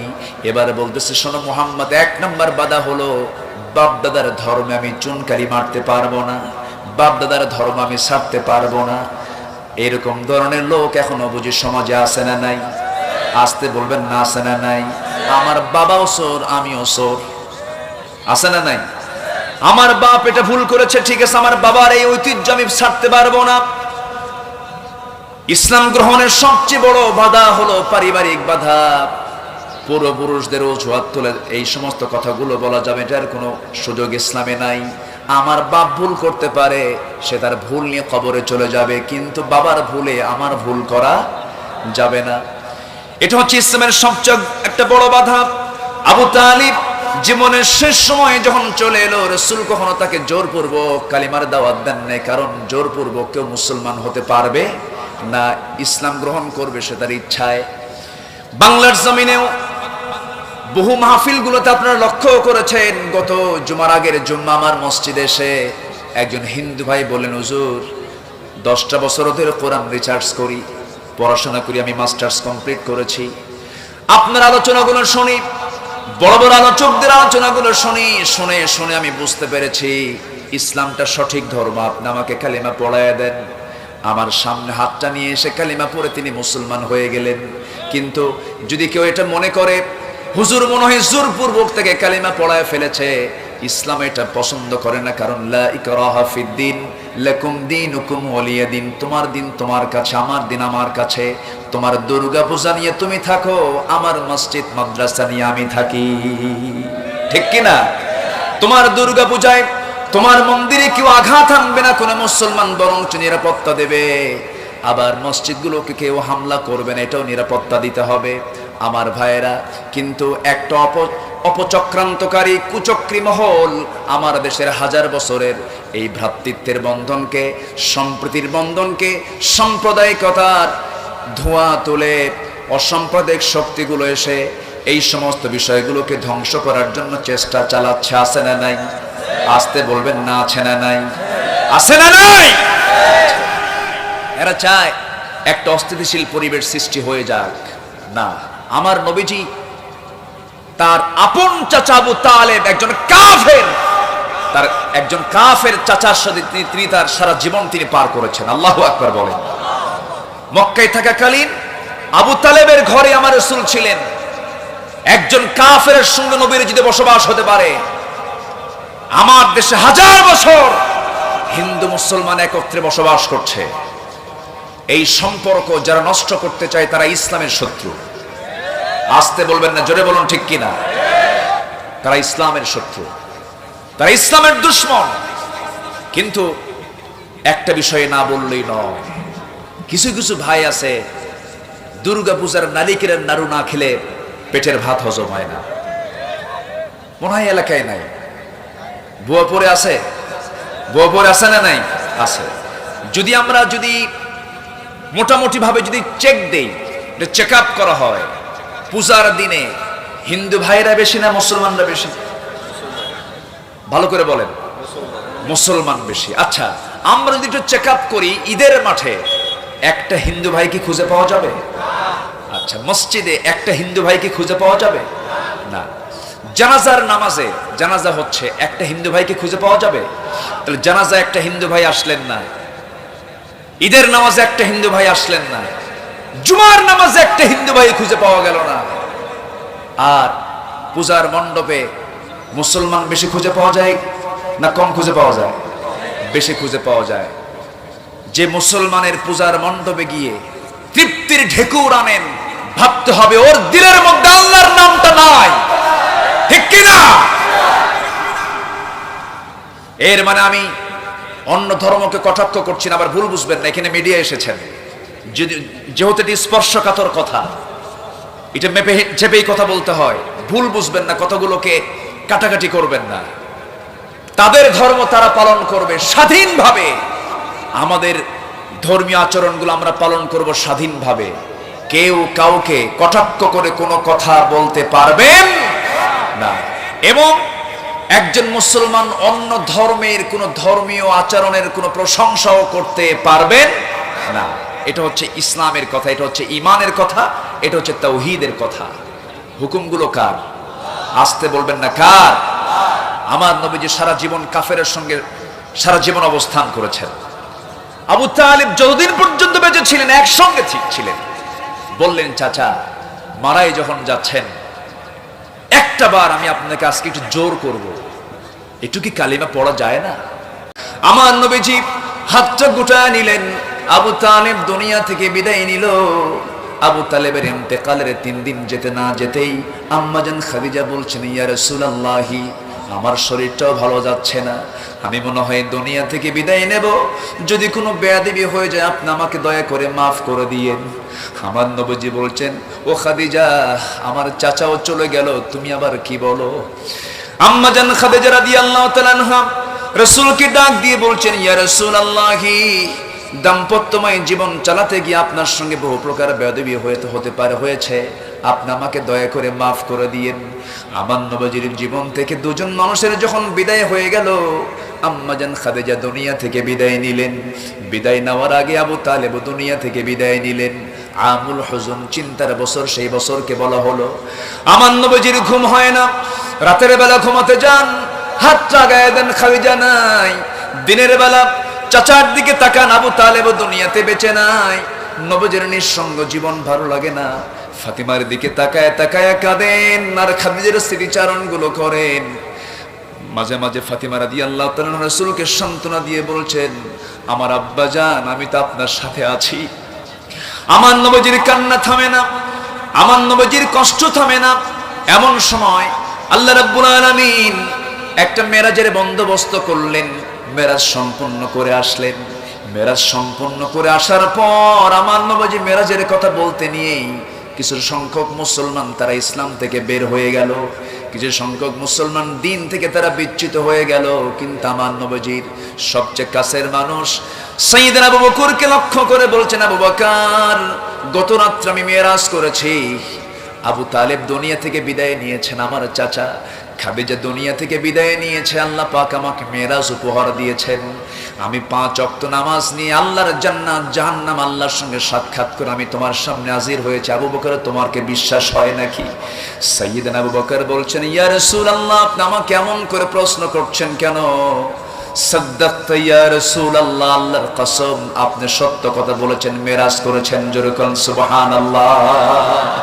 এই জন্য তার নাম হচ্ছে আবু বকর, জোরে কোন আবু বকর সিদ্দিক রাদিয়াল্লাহু তাআলা আনহু। আমার নবীজি খুব খুশি হয়ে গেলেন, জড়িয়ে ধরলেন আবু বকরকে। আরে আবু বকর, আমার কলিজার শান্তি হয়ে গেছে, ঠান্ডা হয়ে গেছে আবু বকর। তবে মক্কার পরিবেশ মনে হয় ভালো নয়, যে কোনো মুহূর্তে হামলা হতে পারে, মামলা হতে পারে, সাবধান থেকে আবু বকর। কোনো একটা দিন তোমার ঘরে যাব আমি, হিজরতের জন্য মদিনায় যেতে হবে, প্রস্তুতি নিয়ে থেকো। আমার নবীজি সবকিছু টের পাচ্ছেন। হঠাৎ করে একদিন দেখা গেল হযরত আবু বকর সিদ্দিক রাদিয়াল্লাহু তাআলা আনহু নামাজ আদায় করার জন্য আল্লাহর ঘরের দরজার সামনে গিয়ে যখন সেজদায় পড়ে যখন সেজদা দিবেন, এমন সময় উতবা, সাইবা, মুগীরা, বিশেষ করে উতবা এসে আমার নবীজির প্রিয় সাহাবী আবু বকরের ঘাড়ের উপরে শক্ত সেই পায়ের খড়মওয়ালা জুতাটা চাপায়া দিল। আমার নবীজির এই প্রিয় সাহাবী চিত হয়ে পড়ে থাকলেন। নাকের উপরে খড়ম জুতা দিয়ে এমন আঘাত করা হলো, নাকটাকে চাপটা করে দেওয়া হলো, রক্তাক্ত করে দেওয়া হলো, সেন্সলেস হয়ে কিছুক্ষণ পড়ে থাকলেন। এমন চিত্র দেখে তারা ভাবছে আবু বকর বুঝে মারা গেছে। সাইয়েদনা আবু বকর কিছুক্ষণ পর হুঁশ ফিরে মনে মনে চিন্তা করলেন, আরে যে হামলা চোরা গুপ্ত হামলা শুরু হয়েছে, না জানে আমাকে কখন আমাকে হয়তো মেরে ফেলতো তারা, কিন্তু আমার রাসূলকে না জানে তারা মেরে ফেলে কিনা, রাসূলকে সতর্ক করা দরকার। নিজের বাড়ির দিকে রওনা না দিয়া সোজা নবীর বাড়ির দিকে রওনা দিয়ে দরজায় ডাক দিয়ে বলছেন, ইয়া রাসূলুল্লাহ, মক্কার পরিবেশ ভালো না, মামলা শুরু হয়ে গেছে, চোরা হামলা শুরু হয়ে গেছে, আপনি তাড়াতাড়ি ঘর থেকে বের হয়ে আসুন। রাসূল দেখে বলছেন, আবু বকর, তোমার নাকে রক্ত কেন? আবু বকর বলছেন, ইয়া রাসূলুল্লাহ, সেজদা দিয়েছি, কাফের মুশরিকরা আমার নাকটা চ্যাপ্টা করে দিয়েছে। রাসূল বলছেন, আবু বকর, এই যে জুলুম শুরু হয়েছে, জুলুম বন্ধ হবে, শান্তি আসবে, এই জমিনেই দেখবে আল্লাহর দিন কায়েম হয়ে গেছে। জুলুম আছে সেখানে শান্তি আছে, জুলুম আছে যেখানে শান্তি আছে, জুলুমের অবসান আছে না নাই? আসতে বলবেন না, আছে না নাই? ইউসুফকে জেলখানায় রেখেছিল আল্লাহ তাআলা তাকে জেলখানা থেকে মুক্ত করে মন্ত্রিত্বের মর্যাদা দিয়েছেন। সে আল্লাহ আছেন না নাই? সাইয়েদনা আবু বকর বলছেন, ইয়া রাসূলুল্লাহ, ঘর থেকে তাড়াতাড়ি বের হন। রাসূল বলছেন, তোমার তো রক্তক্ষরণ হচ্ছে, তুমি কিছু খাও। হুজুর, এখন এখানে কিছু খাওয়া যাবে না, যে কোনো মুহূর্তে ওরা আবার হামলা করবে, মক্কার হাওয়া ভালো না, চলুন আমরা একটু বের হয়ে যাই। রাসূলকে সঙ্গে করে নিয়ে তাড়াতাড়ি বের হয়ে গেলেন। রাসূলকে তিনি যে কি পরিমাণ ভালোবাসতেন। হিজরতের রাতে একটা বর্ণনা দেখলাম কয়েকদিন আগে, আমরা শুনেছি ঘোড়ার উটের পিঠে তাকে নিয়ে গেছেন, কিন্তু জাবেলে সুর পর্যন্ত 3টা মাইল। সিরাত ইবনে হিশাম সহ আরো বিভিন্ন সিরাতে এসেছে, সাইয়েদনা আবু বকর সিদ্দিক রাদিয়াল্লাহু তাআলা আনহু রাসূলকে নিজের পিঠে তুলেছেন। সুবহানাল্লাহ, নিজের পিঠে তুলে নিয়ে পায়ে হেঁটে হেঁটে যাচ্ছিলেন, এবং পায়ে হাঁটার চিহ্নটা আবার পিছনে একটা চাদর ঝুলে দিয়ে সেই পদচিহ্নগুলো মুছে মুছে দিয়ে যাচ্ছিলেন। জাবেলে সুর পর্যন্ত পৌঁছেছেন। এই জন্য রাসূল মাঝে মাঝে বলতেন, আবু বকর, তোমার এক রাতের আমল গোটা পৃথিবীর কোনো মানুষ অর্জন করতে পারবে না। জোরে কোন সুবহানাল্লাহ, আর জোরে কোন সুবহানাল্লাহ। আমার নবীজিকে সেখান থেকে ধরে নিয়ে নিরাপদে তাকে মক্কা থেকে বাইরে বের করে নিয়ে চলে গেলেন সাইয়েদনা আবু বকর সিদ্দিক রাদিয়াল্লাহু তাআলা আনহু। বলছেন, ইয়া রাসূলুল্লাহ, আমার জীবন চলে যাক, কিন্তু আপনাকে বাঁচতে হবে। জোরে বলি সুবহানাল্লাহ, আরো জোরে বলি সুবহানাল্লাহ। নিয়ে চলে গেলেন। প্রচন্ড ক্ষুধা। রাসূল বলছেন, আবু বকর, প্রচুর রক্তক্ষরণ হচ্ছে, তুমি কিছু খাইছো না? দেখি তো কিছু পাই নাকি। উটের দুধ পেলেন না, মেষের দুধ পেলেন না, একটা ছাগল পাল দেখলেন। ছাগল পাল দেখে বলছেন, ও ছাগল পালের কি বলে, রাখাল না, এলাকায় কি বলে, রাখাল, রাইল গনম, হে ছাগলের রাখাল, তুমি কি আমাকে একটা ছাগি দেবে? রাসূল বললেন, কেন? আমার এই বন্ধু আবু বকর দেখো না কি রক্তাক্ত হয়েছে, আমি একটু ওকে দুধ পান করাতে চাই, আমি একটু দুধ দহন করব। রাখাল বলে, অসম্ভব, পারবো না। কেন? এই ছাগলগুলো আমার না, মালিক আছে, আমানতের খেয়ানত হয়ে যাবে। রাসূল দারুণ খুশি হলেন, এই মুরু তপ্ত এই বালুর ভিতরেও এরকম আমানতদার লোক আছে। সুবহানাল্লাহ বলবেন না? রাসূল তাকে চয়েস করে ফেললেন, বললেন, তাই তা ঠিক আছে, তাহলে তুমি আমাকে এমন একটা ছাগি দাও যে ছাগিটার পেটে এখনো বাচ্চা আসে নাই, স্তনে দুধও নাই, ছোট্ট একটা ছাগি তুমি আমাকে দাও। তুমি কি আমাকে দিতে পারবে তা? রাখাল এখন মুস্কি মুস্কি হাসে আর বলে, লোকটা পাগল নাকি, ছোট্ট ছাগি দিয়ে কি করবে? রাসূল বললেন, আমাকে তুমি কি দেবে? চট করে আবার হুঁশ ফিরে বলতেছে, হ্যাঁ, আমি আপনাকে এমন একটা ছাগি দিলে আমার আমানতের খেয়ানত হবে না, আপনি নেন। ছোট্ট একটা ছাগি নবীর হাতে দেওয়া হলো। নবীর হাতের বরকত কম না বেশি? আসতে বলবেন না, কম না বেশি? রক্তাক্ত, আহত, চরম আহত আবু বকরকে দেখে ছোট্ট ছাগিটা কোলের মধ্যে নিলেন। কোলের মধ্যে নিয়ে আমার নবীজি করলেন কি, নবীজির যেহেতু জন্মের মাস এটা, মৃত্যুর মাস এটা, তার জীবন থেকে হালকা কিছু কথা বলা দরকার, এই মাসের জন্য বলা উচিত। আমার নবীজি কি করলেন, ছোট্ট ছাগি আস্তে করে কোলের মধ্যে নিয়া তার বরকতি হাতটা ওলানের দিকে একটু লাগায় দিলেন। লাগানোর সঙ্গে সঙ্গে গোটা ওলানটা দুধে ভরপুর হয়ে গেছে। আমার নবীজি ওলানে হাত দিলেন, ওলানে হাত দিয়া বিসমিল্লাহ বলে দহন করলেন। বিসমিল্লাহটা আস্তে আস্তে বললেন। রাখাল সব দেখতেছে, অপলক নেত্রে তাকায় তাকায় দেখে, আর মনে মনে চিন্তা করে এটা কি রে, কি দেখতেছে এগুলো। দহন করার জন্য বললেন, ও রাখাল একটা বাটি দেবে নাকি, কাদাহ দেবে নাকি, কাদাহটা দাও। একটা বাটি এনে দেওয়া হলো। সেই বাটিটা দহন করে করে তিনি দুধে পরিপূর্ণ করে ফেললেন। আমার নবীজি কিন্তু নিজেও একজন রাখাল ছিলেন। রাসূল বলেছেন, আমি নিজে রাখাল, আমার এই পৃথিবীতে যত আম্বিয়া কেরাম নবী ভাইরা এসেছেন সমস্ত নবীরাও ছিলেন রাখাল। জোরে বলি সুবহানাল্লাহ। আমার নবীজি দুধ দহন করে বাটিটা হাতের মধ্যে নিয়ে বলছেন, আবু বকর সকালবেলা নামাজ পড়তে নিয়ে রক্তাক্ত হয়েছে, দেখো আল্লাহর কি বরকত, কি সুন্দর দুধের বন্দোবস্ত হয়ে গেল। জুলুম আছে যেখানে শান্তি আছে সেখানে এই যে এখন আরামের তুমি জান্নাতি খাবারটা খাও, এই যে দুধটা তুমি খাও। দুধটা যখন বাটি যখন তাকে দেওয়া হলো, বিসমিল্লাহ বলে তিনি দহন করলেন, বিসমিল্লাহ বলে তিনি গ্রহণ করলেন, পান করা শুরু করলেন। পান করতে করতে পেটের চামড়া টাইট হয়ে গেছে। রাসূল বললেন, আবু বকর আর কি খেতে পারবে না নাকি? তিনি বলছেন, ইয়া রাসূলুল্লাহ আর খাবো কেমনে, এত দুধ জীবনে খাইছি, এমন এত পরিমাণ দুধ আমি জীবনে আর কখনো পূর্বে পান করি নাই। কিন্তু দুধ তো কমে না, দুধের বাটিতে দুধ তো তাই রয়ে গেছে। রাসূল বললেন, আবু বকর তুমি কখনো দুধের পরিমাণ কমাতে পারবে না, তুমি তোমার সেই বাটিটা তুমি রাখালকে দিয়ে দাও, রাখাল তুমিও পান করো। রাখাল পান করা শুরু করলো, তার পেটটাও চামড়া টাইট হয়ে গেছে, এত দুধ খাইছে, দুধ কমে না। রাসূল বলছেন, শোনো রাখাল, শোনো আবু বকর, এই পাত্রে আরো যদি 4-5 জন এখানে আরো লোকজন থেকে যেত, সবাই দুধ পান করতো, দুধের পরিমাণ কমতো না, দুধ একটু কমে যেত না। যতক্ষণ না দুধের বাটিতে আমার মুখটা না লাগাবো ততক্ষণ পর্যন্ত এই বাটি থেকে দুধ কখনো ফুরে যাবে না।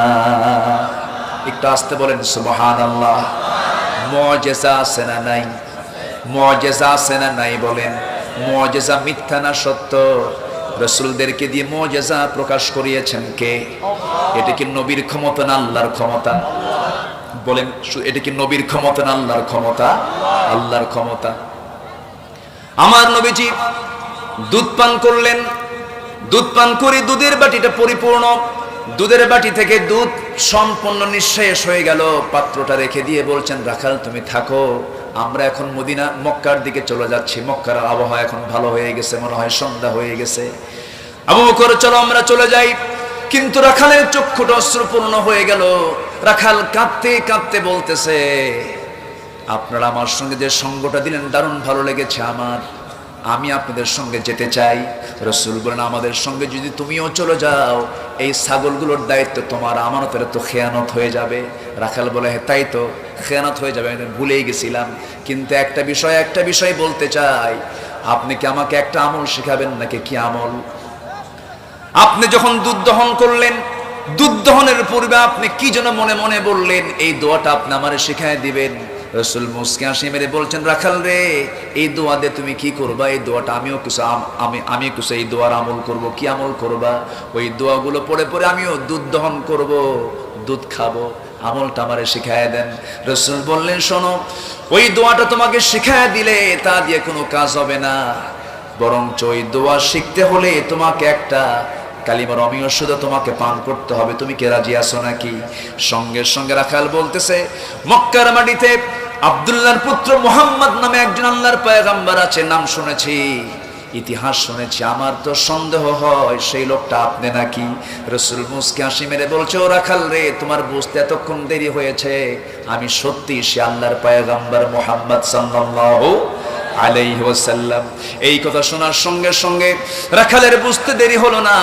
রাখাল বলে ফেলতেছে, আপনি যে আল্লাহর নবী, কোনো সন্দেহ নাই, আপনি আমাকে পড়িয়ে দেন। আশহাদু আল্লা ইলাহা ইল্লাল্লাহু ওয়াহদাহু লা শারীকা লাহু ওয়া আশহাদু আন্না মুহাম্মাদান আবদুহু ওয়া রাসূলুহু। হেদায়েতের মালিক কে?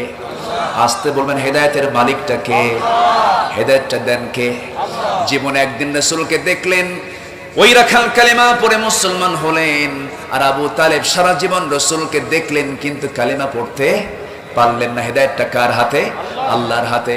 আমার নবীজি ওই রাখালকে যে কালিমা পড়ায়া দিলেন, কালিমা পড়ায়া দেওয়ার পর আল্লাহর কালামটা তার হাতে তুলে দিলেন। এত সুন্দর তার তেলাওয়াত ছিল। সুন্দরের তেলাওয়াত একদিন রাতের বেলা রাসূল শুনলেন। শোনার সঙ্গে সঙ্গে বলছেন, ও সাহাবীরা, এত সুন্দর করে কোরআন তেলাওয়াত কে করে? হুজুর, ওই রাখালটা তেলাওয়াত করে। রাসূল সঙ্গে সঙ্গে খুশি হয়ে বলছেন, শোনো সাহাবীরা, আমার কাছে মনে হয় যেন জিব্রাইল যেন সুন্দর করে কোরআন তেলাওয়াত করে আমার কাছে ওহী নাজিল করতেছে। ওই রাখালটা এত দামি একজন কারিউল কোরআন হয়ে গেলেন। সেই রাখালের হাতে আবু জেহেল দুনিয়া থেকে বিদায় নিয়েছে। কে বিদায় নিয়েছে? আবু জেহেল কি ভালো না জালিম? আবু জেহেল ভালো না জালিম? ওই জালিমের পতন হয়েছে, ওই জালিমের মৃত্যু হয়েছে রাখালের হাতে। এই রাখালটার নাম হলো, সেই সাহাবীর নাম হলো যে সাহাবীর হাতে আবু জেহেল দুনিয়া থেকে বিদায় নিয়েছে, বদরি যোদ্ধা একজন সাহাবী, সাইয়েদনা আব্দুল্লাহ ইবনে মাসউদ রাদিয়াল্লাহু তাআলা আনহু। জোরে বলি সুবহানাল্লাহ। আব্দুল্লাহ ইবনে মাসউদ রাদিয়াল্লাহু তাআলা আনহু, এই রাখালটা একদিন মক্কার মাটিতে কোরআন তেলাওয়াত করতেছিলেন। কোরআন তেলাওয়াত করা কি অপরাধ নাকি? কোরআন তেলাওয়াত করা কি অপরাধ? এই কোরআন তেলাওয়াতকে অপরাধ মনে করে আবু জেহেল করলো কি, জালিমের জুলুম শুরু করে দিল। জালিম হয়ে এমন জুলুম শুরু করে দিল, সমস্ত মক্কাবাসী কুরাইশরা কোরআন তেলাওয়াত শুনতেছে, সবাই পিনপতন নীরবে কোরআন শুনছে। কারণ কোরআনের মজা আছে না নাই? কোরআনের মধ্যে একটা স্বাদ আছে না নাই? গান শুনতে শুনতে বিরক্ত হয়ে যায়, এক গান বারবার শুনতে ভাল লাগে না। কিন্তু ইমাম প্রত্যেকদিন সূরা ফাতিহা বলে, বিরক্ত লাগে নাকি? আসতে বলবেন না, বিরক্ত লাগে নাকি?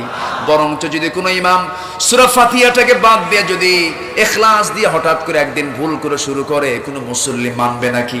কোনো মুসল্লি মানবে না। আমার ভাইয়েরা, আমার বন্ধুগণ, কোরআনের এমন মুজিজা, এই মুজিজার কোনো শেষ নাই। এত বড় একজন সুন্দর কারি আব্দুল্লাহ ইবনে মাসউদ, যার প্রশংসায় রাসূল পঞ্চমুখ ছিলেন, তিনি যখন বললেন কি এত সুন্দর করে কোরআন তেলাওয়াত করবে, আব্দুল্লাহ ইবনে মাসউদ যখন কাবার চত্বরে দাঁড়ায়া বুক উঁচু করে যখন কোরআন তেলাওয়াত করলেন, কোরআন তেলাওয়াত শোনার সঙ্গে সঙ্গে সমস্ত কুরাইশ সব পাগল হয়ে গেছে, সব দারুণ আনন্দে সব মেতে উঠেছে।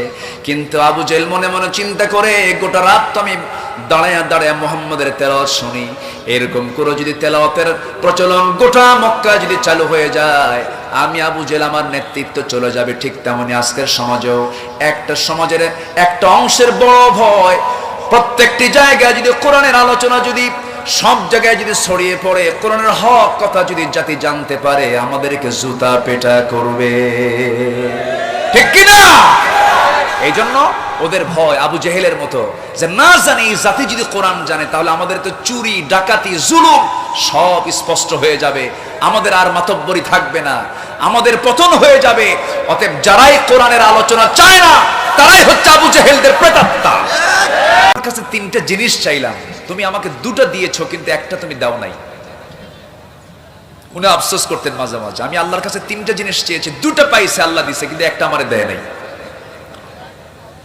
এই তাবির নাম হচ্ছে আমির রাহিমাহুল্লাহ, একজন প্রখ্যাত তাবী ছিলেন। সে তিনটা জিনিস কি তিনি বলেছেন, আল্লাহ, কোন নারীর টান যেন আমার দিলে না থাকে, কোন নারীর আকর্ষণ যেন আমার না থাকে। আল্লাহ আমার এই দোয়াটা কবুল করেছেন। নাম্বার 2 হলো, এই দিলের ভিতরে আল্লাহর ভয় ছাড়া কোনো ভয় যেন না স্থান পায়, এটা আল্লাহ কবুল করেছেন। এবং নাম্বার 3 হলো, আল্লাহ তোমার ইবাদত করার জন্য ঘুম তো লস, ঘুমালে তো লস হয়ে যায়, তুমি আমার ঘুম দিও না, আমার চোখে যেন ঘুম না থাকে। কিন্তু এই দোয়া আল্লাহ কবুল করেন নাই, খালি ঘুম, খালি ঘুম। কি কথা কি বুঝতেছেন? তো এই ঘুম তো আল্লাহ দুনিয়াতে রেখেছেন। জান্নাতে কোনো ঘুম আছে? জান্নাতে কোনো ঘুম আছে? জাহান্নামেও কোনো ঘুম আছে? লা ইয়ামুতু ফিহা ওয়ালা ইয়াহইয়া, জাহান্নামেও কোনো ঘুমও নাই, মরাও নাই। সে ঘুমাবেও না, মরবেও না, এর মাঝামাঝি থাকবে। আর জান্নাতে ঘুম তো লস, জান্নাতে ঘুম নাই, পায়খানা নাই, টয়লেট নাই। আল্লাহু আকবার বলবেন না? যেমন আল্লাহু আকবার। এক নাস্তিক কয়, দেখো হুজুরদের বক্তব্য শোনো, পায়খানা ছাড়া মানুষ বাঁচে নাকি? এ কি আজে বাজে কথা বলে। আমার ভাইয়েরা, মার পেটে ছিলাম কয় মাস? বলেন কয় মাস? পায়খানা করছি কয়বার? পায়খানা করা লাগছে? লাগছে? তাহলে মার পেটে যদি আল্লাহ তাআলা 9টা মাস পায়খানা ছাড়াই রাখতে পারেন, আরো জটিল জায়গা পেটের ভিতরে, সে আল্লাহ কি জান্নাতের মধ্যে পায়খানা ছাড়া রাখতে পারেন না? বেকুব তো বেকুবই। নাস্তিকদের তো মাথায় তো গোবর ছাড়া কিছু নাই। যে আল্লাহকে চেনে না তার কিছু আছে বলেন তো? তার কিচ্ছু নাই। ওইদিকে তো আজকে কথা বলার সুযোগও নাই, আমি শেষ করে দেব। তাহলে আবু জেহেলকে খতম করেছেন, আবু জেহেলকে বদর যুদ্ধে দুনিয়া থেকে নিশ্চিহ্ন করেছেন, আঘাত করেছেন কোন সাহাবী? আব্দুল্লাহ ইবনে মাসউদ। তিনি কাবার চত্বরে কোরআন তেলাওয়াত করছেন। কোরআন তেলাওয়াত কি কোনো অপরাধ? অপরাধ নয়, কিন্তু আবু জেহেলের কাছে অপরাধ। ওয়াকালাল্লাযীনা কাফারু লা তাসমাউ লিহাযাল কুরআন, কোরআন শুনতে যেও না, কোরআন থেকে দূরে থাকো, তোমরা বিজয়ী হবে। আর আল্লাহ বলছেন না, ওয়াইদা তুলিয়াত আলাইহিম আয়াতুহু যাদাতহুম ঈমানা, কোরআন শুনবেই ঈমান তাজা হবে। জোরে কোন সুবহানাল্লাহ। অতএব ঈমান তাজার ময়দানকে যারা, ওয়াজ মাহফিলকে নিয়ে যারা নাটক করেন, ভাবতে হবে ওই নাটকের মঞ্চস্থ হলো শয়তান দ্বারা। কাদের দ্বারা? শয়তান দ্বারা। সম্মানিত ভাইয়েরা, সম্মানিত বন্ধুগণ, কোরআন তেলাওয়াত করা মাত্র আবু জেহেল পিছন দিক থেকে এসে সন্ত্রাসী কায়দায় সে নিজেই চলে আসছে, মারমুখী হয়ে ফিল্ডে চলে এসে সামনে দাঁড়ায়া বাম হাতটা চেপে ধরে শক্ত করে তার ডান গালে এমন এক চপেটাঘাত করেছে, এক থাপ্পড়ে কানের তালা ফেটে রক্ত দরদর করে পড়ছে। ইবনে মাসউদ রক্তগুলো দেখলেন, রক্ত দেখে আরো ক্ষেপে গেলেন। আবু জেহেল, কোরআন তেলাওয়াতের কারণে, তোর দাপটের কারণে, তোর নেতৃত্বের কারণে আজকে তুই আমার প্রতি যে জুলুমটা করলি, যে অবিচারটা করলি, এই তেলাওয়াতের কারণে আমার কানে রক্ত তুই ঝরালি। আমার যদি কোনোদিন সুযোগ আসে, আমি তোর 2টা কানের তালাই ফাটাবো। আল্লাহু আকবার বলবেন না? বুকে কোনো ভয় আছে? আসতে বলবেন না, বুকে কোনো ভয় আছে? মুসলমানের হৃদয়ে একমাত্র ভয় থাকবে কার? আসতে বলবেন না, কার? ভয় কি তোমার সঙ্গে খোদা, মনের কাবায় কোরআন বাঁধা, মরলে শহীদ বাঁচলে গাজী, কে বা তোমায় দেয় ফাঁকি।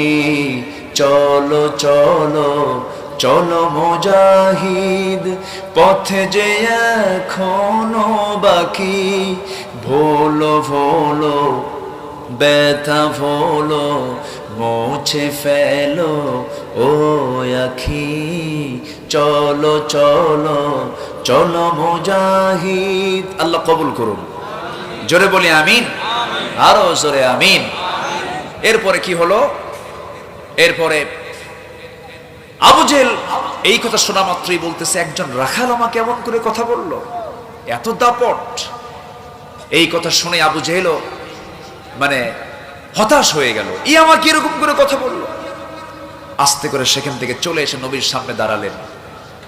সে সময় মক্কার সিটি মেয়র হচ্ছে আবু জেহেল, আর সাহাবীরা হচ্ছে সেই সিটি এরিয়ার তারা নাগরিক। ক্ষমতার মসজিদে আবু জেহেল বসা। আমার নবী যে আব্দুল্লাহ ইবনে মাসউদকে দেখে বলছেন, আব্দুল্লাহ, তোমার কান তুমি ধরে আছো কেন? রক্তাক্ত কেন? হুজুর, কোরআন তেলাওয়াত করেছি, এটা নাকি আবু জেহেলের কাছে অপরাধ হয়েছে, আমাকে কানের তালা ফেটে দিয়েছে। রাসূল বললেন, আব্দুল্লাহ, চিন্তা করো না, রক্ত ঝরবে যত, দিন কায়েমের পথ তত দ্রুত অগ্রসর হয়ে যাবে। জোরে বলে সুবহানাল্লাহ। ইবনে মাসউদ বলছেন, ইয়া রাসূলুল্লাহ, আমি তো একটা আলটিমেটাম দিয়েছি। কি আলটিমেটাম? আমি বলেছি, আবু জেহেল, তুই আমার কানের তালা একটা ফাটালে আমি তোর 2টা ফাটাবো। আমার নবীজি একটু মুস্কে হাসি মারলেন, আকাশের দিকে তাকিয়ে বলছেন, আল্লাহ, আমার এই মজলুম, আমার এই নির্যাতিত আব্দুল্লাহর নেক মাকসুদকে তুমি আল্লাহ কবুল করে নাও। আমার নবীর দোয়া মিস না কবুল, মিস না কবুল। এই জুলুমের শেষ কি হয়নি? আবু জেহেলের জুলুমের শেষ কি হয়নি? একই জুলুমের কায়দায় যারা নিজেকে প্রতিষ্ঠা করতে চান, আপনাদের অবসান হবে। ঠিক কিনা বলেন? জুলুম টিকসই হয় না, কুফরি শাসন টিকসই থাকতে পারে। আল্লাহ পাক একজন কাফেরকে দিয়ে কুফরি শাসন বলবৎ রাখতে পারেন, জালিমের জুলুমের শাসন কখনো টিকসই হতে পারে না, পারে না, পারে না। ঠিক কি না? কি হলো?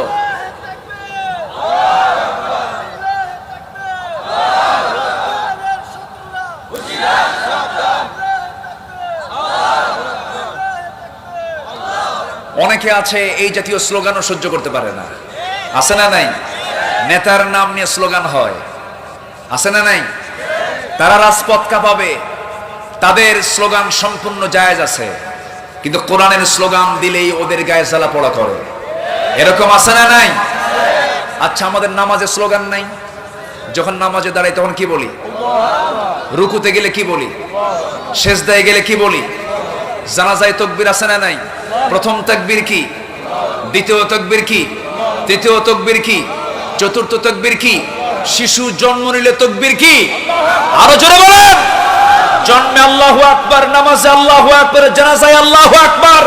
আর সে আল্লাহু আকবার যাদের ময়দানে পছন্দ হয় না, এরা ইসলামের চরম চরম চরম শত্রু, ঠিক কি না? সম্মানিত ভাইয়েরা, আবু জাহেল আব্দুল্লাহ ইবনে মাসউদের এই আলটিমেটাম শুনে থরথর করে কাঁপতেছে। সময় বেশি দিন গেল না, হঠাৎ করে হিজরতের সময় চলে এলো। রাসূল হিজরত করলেন, মদিনায় চলে গেলেন। বদর যুদ্ধের ডাক চলে এলো। কাফিরদের লিডার, কুরাইশদের লিডার হলো আবু জাহেল, 1000 সৈন্য নিয়ে। কত হাজার? 1000। আমার নবীজি রোজার মাসে রোজা রাখছেন সাহাবায়ে কেরামকে নিয়ে। বউ নাই, বাচ্চা নাই, ঘর নাই, বাড়ি নাই, টাকা নাই, পয়সা নাই। সাহাবীরা হিজরত করে কেবল মদিনায় আসছেন। 16টা রোজা রেখে সবাই কাতর, অসুস্থ। রোজা রাখলে কি শারীরিক শক্তি বাড়ে না কমে? কমে যায়। আমার নবীজির কানে সংবাদ চলে এলো, জালিম আবু জাহেল, দেখেন রমজান মাসে, বোঝেন না? জালিম আবু জাহেল লোহিত সাগর পাড়ি দিয়া পাশ দিয়ে ঘেসে ঘেসে সে 3.5 মাইল অতিক্রম করে চলে আসছে বদর নামক প্রান্তরে। যুদ্ধ করার জন্য সে প্রস্তুতি নিয়ে চলে এসেছে। আমার নবীজির কানে যখন সংবাদ চলে এলো, রাসূল বললেন, জালিমদের বিরুদ্ধে, কাফেরদের বিরুদ্ধে, মুনাফিকদের বিরুদ্ধে, ফাসিকদের বিরুদ্ধে আমরা লড়াই করব। আমার নবীজি বলছেন, সাহাবীরা কারা কারা আছো? তরবারি নাই, খেজুরের ডাল কেটে রাসূলের সামনে হাজির হয়ে বলছে, হুজুর এই খেজুরের ডাল দিয়ে যুদ্ধ করব। আমার নবীজি বলছেন, সাহাবীরা রে, কে কে আছো আসো। সব টেনে টেনে আনসার কিছু সাহাবী, মুহাজির কিছু সাহাবী মিলে 313 জন মিলে গেল। 311 জন যখন হলো, ছোট্ট 2টা বাচ্চা, মদিনার আফরার ছেলে মুআজ এবং মুআজ রাদিয়াল্লাহু আনহুমা, এই ছোট্ট 2টা বাচ্চা নবীর সামনে দাঁড়িয়ে বলে, হুজুর সৈন্য সংখ্যা তো কম হয়ে গেছে, শুনলাম তাদের নাকি 1000 সৈন্য। যদি আপনি একটু দয়া করে, আমরা যদিও ছোট মানুষ, আমাদেরকে যদি পারমিশন দিতেন আমরা যুদ্ধে চলে যেতাম। রাসূল বললেন, না, দেওয়া যাবে না। 11 বছর 13 বছর এটা যুদ্ধের ফিটনেস হয় না। যুদ্ধ হবার জন্য তরবারি ধরার মতো শক্তি বা বল থাকতে হবে, অনুমতি দিতে পারবো না। বড়জন বলে, হুজুর ও তো লম্বাই ছোট, ও যুদ্ধে যাবে না, আপনি অন্তত আমাকে অনুমতি দিয়ে দেন। ছোটজন বলছে, ইয়া রাসূলুল্লাহ, যদিও সে লম্বায় বড় হতে পারে, কিন্তু আমার বাহুবল বেশি, আমার গায়ে শক্তি বেশি। আমার রাসূল বলেন, কেমন করে বুঝবো আমি? হুজুর দুজনকে মারামারি লাগায় দেন। আমার নবীজি একটু মজার মানুষ ছিলেন। রাসূল বললেন, ঠিক আছে, তোমরা দুজন শুরু করে দাও, কুস্তি মারামারি শুরু করো, দেখি কার শক্তি বেশি। দুজন যখন সামনে কুস্তি শুরু করে দিয়েছে, বড়জন স্বাভাবিকভাবে ছোটজনকে নিচে ফেলে দিয়েছে। ছোটজন তার মুখটা নিয়ে তার কানের, বড় ভাইয়ের কানের মধ্যে ঢুকায় দিয়ে বলছে, ভাই রে, একসঙ্গে খেলি, একসঙ্গে ঘুমাই, একসঙ্গে খাই দাই, তুই একসঙ্গে যুদ্ধে যাবি, তুই একাই যুদ্ধে যাবি, এটা কেমন করে হয়? একটা বারের মতো তোর গায়ের শক্তি কমায় দে, বুকের উপর উঠে প্রমাণ করে বুঝায় দিই তোর শক্তির চেয়ে আমার শক্তি কোনো অংশে কম নয়। আমার নবীজি টের পেলেন। নবীজি টের পেয়ে মুচকি হাসি মারলেন, কিন্তু চোখে তার পানি টলমল করছে। হারে, শক্তি নাই কিন্তু ইমানের হিম্মতটা আছে। এই কথা রাসূল দারুণ খুশি হলেন। রাসূল আস্তে করে ছোট্ট 2টা বাচ্চাকে 2 উরুতে রেখে, দুজন ছোট্ট বাচ্চাকে লক্ষ্য করে আকাশের দিকে হাত তুলে বলছেন, আল্লাহ, গায়ের শক্তি নাই কিন্তু ইমানের শক্তি তাদের ভিতরে ভরা আছে। জোরে কোন সুবহানাল্লাহ। এই 2 জনকে আমি রাসূল অনুমতি দিয়ে দিলাম। এই ছোট্ট 2টা বাচ্চাকে রাসূল বলছেন, তোমরা তো যুদ্ধ করতে যাবে, কাদের বিরুদ্ধে যুদ্ধ করবে? এই ছোট্ট 2টা বাচ্চা বলে, ইয়া রাসূলুল্লাহ, আমরা সবার বিরুদ্ধে যুদ্ধ করার মতো আমাদের কোনো এনার্জি নাই। সবচেয়ে বড়টার বিরুদ্ধে যুদ্ধ করতে যাব কে? সবচেয়ে বড় জালিম কে? আসতে বলবেন না, সবচেয়ে বড় জালিম কে? আবু জেহেলকে খতম করতে যাব। রাসূল বলেন শোনো, আবু জেহেলকে খতম করতে গেলে তোমার যে গায়ের শক্তি দরকার তা তো নাই, অনেক লোকজন তাকে পাহারা দেবে। ইয়া রাসূলুল্লাহি, যত কিছুই হোক না কেন শুধু দেখা দিবেন, বাকি কাজটা আমরা সম্পূর্ণ করব। জোরে কোন সুবহানাল্লাহ, আর জোরে কোন সুবহানাল্লাহ। বিজয়ের জন্য দরকার গায়ের শক্তি নাই, ইমানের শক্তি। আসতে বলবেন না কিসের শক্তি? মুসলমানদের বিজয় এসেছে অস্ত্র দিয়া, গায়ের শক্তি দিয়া, না ইমান দিয়া? আসতে বলবেন না কি দিয়া? আজকের দুনিয়াতে অস্ত্রের শক্তি আছে না নাই? গায়ের শক্তি আছে না নাই? ইমানের শক্তি দুর্বল, ইমানের শক্তি দুর্বল।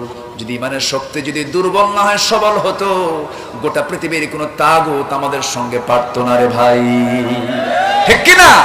এই জন্য মজবুত করতে হবে কি? ইমান। আমার ভাইয়েরা, আমি বেশি সময় নেব না, শেষ করার চেষ্টা করছি। একটু কান লাগান, মনোযোগ দিয়ে শোনার চেষ্টা করুন। আজকের আলোচনার সাবজেক্টটা কি বলেন? আসতে বলুন না কি?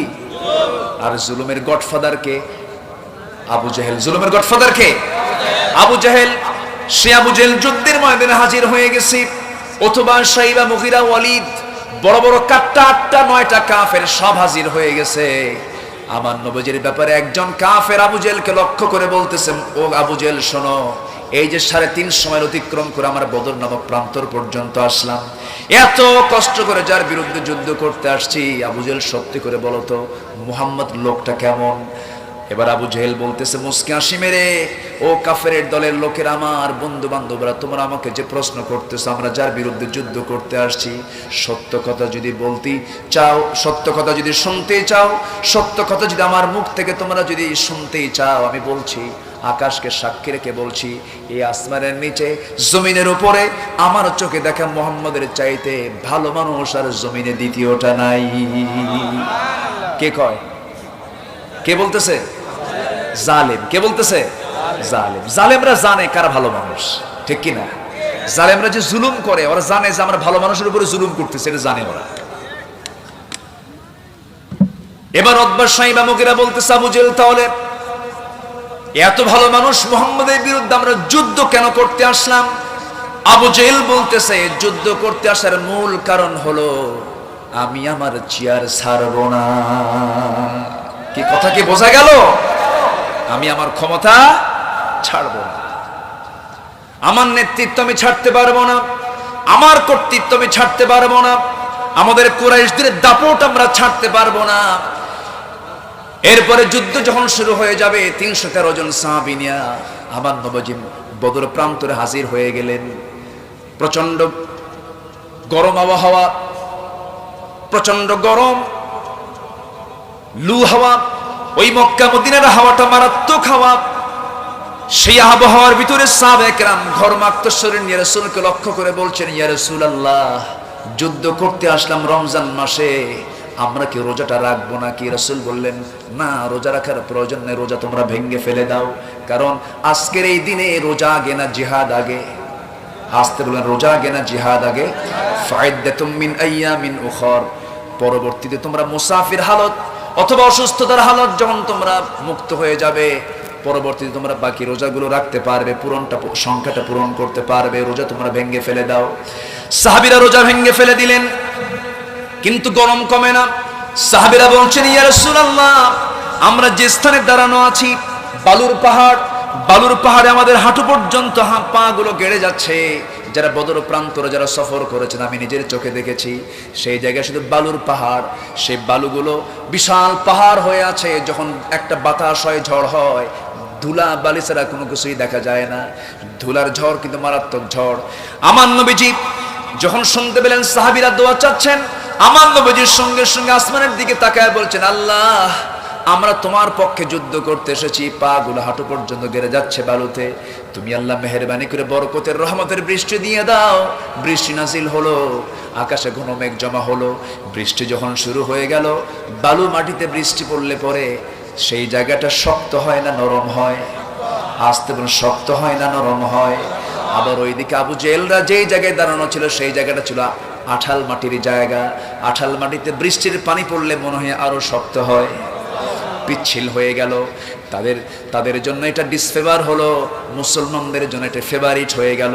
যুদ্ধ যখন শুরু হয়ে যাবে, প্রথম কাতারে ওই ছোট্ট দুইটা বাচ্চা একজন সাহাবীকে মাঝখানে রেখে দুজন পার্শ্বে দাঁড়ায় আছে, দুজন পার্শ্বে দাঁড়ানো আছে। মাঝখানে যে সাহাবীকে দাঁড়ায় রেখেছে সেই সাহাবীর নাম হচ্ছে ওই রাখালকে আব্দুল্লাহ ইবনে মাসউদ রাদিয়াল্লাহু তাআলা আনহু। ছোট্ট দুইটা বাচ্চা বীরের মতো তাকায়া, সিংহের মতো তাকায়া বলছে, ও চাচা আব্দুল্লাহ ইবনে মাসউদ, আমরা প্রথম কাতারে দাঁড়ায় আছি, তুমিও প্রথম কাতারে দাঁড়ায় আছো, তুমি সামনের দিকে তাকায় যেন কি দেখো? আব্দুল্লাহ ইবনে মাসউদ বলছে, আবু জেল রে খুঁজতেছি। এবার মুয়াজ বলে, তোমার খোঁজার দরকার নাই, এই ডিউটি আমরা নেব, আমরা পালন করবো। জোরে কোন আল্লাহু আকবার।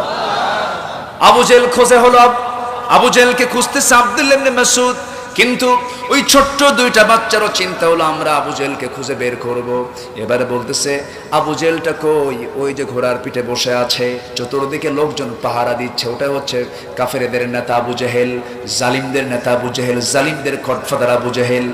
এই কথা শোনা মাত্রই, এই চিত্র দেখা মাত্রই দেরি হলো না, সিংহের মতো গর্জন দিয়া বাস পাখির মতো উড়ন্ত হয়ে এক দৌড়ে চলে গেছে ছোট্ট দুইটা বাচ্চা, কাফিরদের সেই শিবিরের মধ্যে ঢুকে গেছে, লোকদের মধ্যে ঢুকে গেছে, একাকার হয়ে গেছে, কেউ কাউকে চিনতে পারতেছে না, ছোট্ট মানুষ কেউ পাত্তাও দিচ্ছে না। এবার আবু জেহেলের ঘোড়ার পিঠে বসার ডান পাশে বড় ভাই, বাম পাশে ছোট ভাই, ছোট্ট তরবার নিয়ে দাঁড়ানো আছে, পজিশন নিচ্ছে, কিন্তু কেউ চিনতে পারতেছে না। দুজন চোখ টিপে মেরে আল্লাহু আকবার বলে সজোরে দুই পায়ে দুজন যখন তরবারের আঘাত করেছে, কিতাবের মধ্যে ইতিহাস এসেছে ওই আবু জেহেল ধরাশয়ী হয়ে রক্তাক্ত হয়ে জমিনে পড়ে গেছে, কোমর সোজা করে আর জীবনের তরে দাঁড়াতে পারে নাই। যখন আল্লাহু আকবার।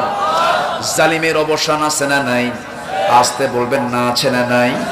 আছে। রাসূলকে ঘাড় ধাক্কা দিয়ে মক্কা থেকে বের করে দিয়েছে, সাহাবা কেরামদের সম্পত্তিগুলো জবরদখল করেছে, মালামাল ক্রয় করেছে, হামলা মামলা করেছে, ফাঁসির মঞ্চে ঝুলিয়েছে, সাহাবা কেরামকে রক্তাক্ত করেছে। এমন রেকর্ড আজকের পৃথিবীতেও আছে না নাই? আসতে বলবেন না, আছে না নাই? আমার ভাইয়েরা, আমার নবীজি করলেন কি? আমার নবীজি দেখতে পেলেন মুয়াজ চলে গেছে, আঘাত যখন হেনেছে, চতুর্দিকের কাফেররা টের পেয়ে গেছে একজনকে দুনিয়া থেকে বিদায় করে ফেলেছে। সে একজন হলো বড়জন, চতুর্দিক থেকে শত্রুপক্ষ কাফেররা তাকে পাকড়াও করে ফেলেছে। তরবারের একটা আঘাত তার ডান হাতে মেরে দিয়েছে, তরবারি ঝনঝন করে পড়ে গেল, কিন্তু তিনি বিচলিত হলেন না, আল্লাহু আকবার বললেন, দৌড় মেরে গিয়ে বাম হাতে তরবারি তুলে নিলেন, কিন্তু ডান হাতটা চামড়ার সঙ্গে ঝুলতেছে, দোলতেছে।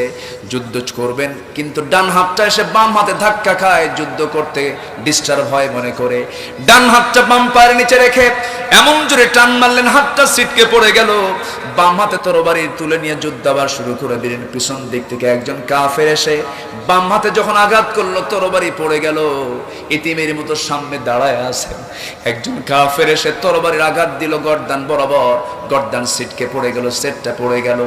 দুনিয়া থেকে বিদায় নিলেন, আর দুনিয়ার সমস্ত মুসলমানদেরকে জানান দিলেন, ও দুনিয়ার মুসলমানেরা জেনে রেখে দিও, আল্লাহর জমিনে দিন কায়েমের জন্য, জালিমদের পতনের জন্য আল্লাহর পথে জীবন এমন করে দিতে হয়। জোরে কোন সুবহানাল্লাহ। আমার ভাইয়েরা, এরপরে কি হলো? এরপরে আব্দুল্লাহ ইবনে মাসউদ যুদ্ধের ময়দানে যুদ্ধ চালাচ্ছিলেন। সাহাবা কেরাম 14 জন দুনিয়া থেকে বিদায় নিয়েছেন। কতজন বলেন? 14 জন সাহাবী দুনিয়া থেকে বিদায় নিয়েছেন। কাফেররা 70 জন দুনিয়া থেকে বিদায় নিয়েছে। 70 জন তারা যুদ্ধবন্দী হয়েছিল। আমার নবীজি তাদেরকে গ্রেফতার করে ফেলেছিলেন। তার মধ্যে আমার নবীর জামাইও একটা ছিল। আমার নবীর কি জামাইও একটা ছিল, আপন চাচা আব্বাস রাদিয়াল্লাহু আনহু ছিলেন। কি যুদ্ধের ময়দান! বাপ বেটার যুদ্ধ, জামাই শ্বশুরের যুদ্ধ, ভাই ভাইয়ের যুদ্ধ। আল্লাহু আকবার। ইসলাম মানতে গেলে পারিবারিক বাধা আছে না নাই? সামাজিক বাধা আছে না নাই? আত্মীয়ের বাধা আছে না নাই? এই জন্য ইসলাম মানতে হলে কোনো অ্যাডজাস্ট করে ইসলাম মানা যাবে না। ইসলাম মানতে হবে, শক্তভাবে ইসলামকে গ্রহণ করে মানতে হবে, ঠিক কিনা? একই পরিবারের 4 ভাই 4 দল করে, আছে না? 4 ভাই কি 4 দল করে। যে দল ক্ষমতায়, ভাই তুই চিন্তা করিস না, আমি 5 বছর আছি, আছে না নাই? এরকম অ্যাডজাস্ট করে ইসলাম মানলে চলবে না। ইসলাম মানতে হবে সঠিকভাবে, স্ট্রিক্ট ভাবে। আল্লাহ তুমি সবাইকে বোঝার তৌফিক দিয়ে দাও। জোরে বলি আমিন, আরো জোরে আমিন। ইবনে মাসউদ রাদিয়াল্লাহু তাআলা আনহু যুদ্ধ শেষ হয়ে গেছে, কিন্তু তার মনটা খারাপ। যুদ্ধ থেমে গেল, যুদ্ধবন্দী সব গ্রেফতার হয়ে গেল, কাফেররা সব মারা গেল, কিন্তু আমার তো নিয়তটা পূরণ হলো না। তার নিয়ত হলো আবু জেহেলের কানের তালা কটা ফাটাবেন? দুটা ফাটাবেন। কিন্তু আবু জেহেলকে তিনি খুঁজে পাচ্ছেন না, মনটা খারাপ। খুঁজতেছেন তন্ন তন্ন করে, গোটা যুদ্ধের ময়দান তিনি খুঁজে বেড়াচ্ছেন, আবু জেহেল কই, কোথায় আইন আবু জেহেল, কোথায় আবু জেহেল? সামনের দিকে তাকায় দেখে মরে নাই এখনো, কারণ পায়ে লাগছে তো, শুধু রক্তক্ষরণ হচ্ছে। সামনে যায় দেখে আবু জেহেল দিব্যি পড়ে আছে, দারুণ খুশি, কারণ পাইছে তো, বোঝেন না, সামনে পাইছে। কোরআন তেলাওয়াতে বাধা দিছিস, জুলুম করছিস বহু, অত্যাচার করেছিস বহু, আজকে কোনো ছাড়াছাড়ি নাই, ঠিক কিনা?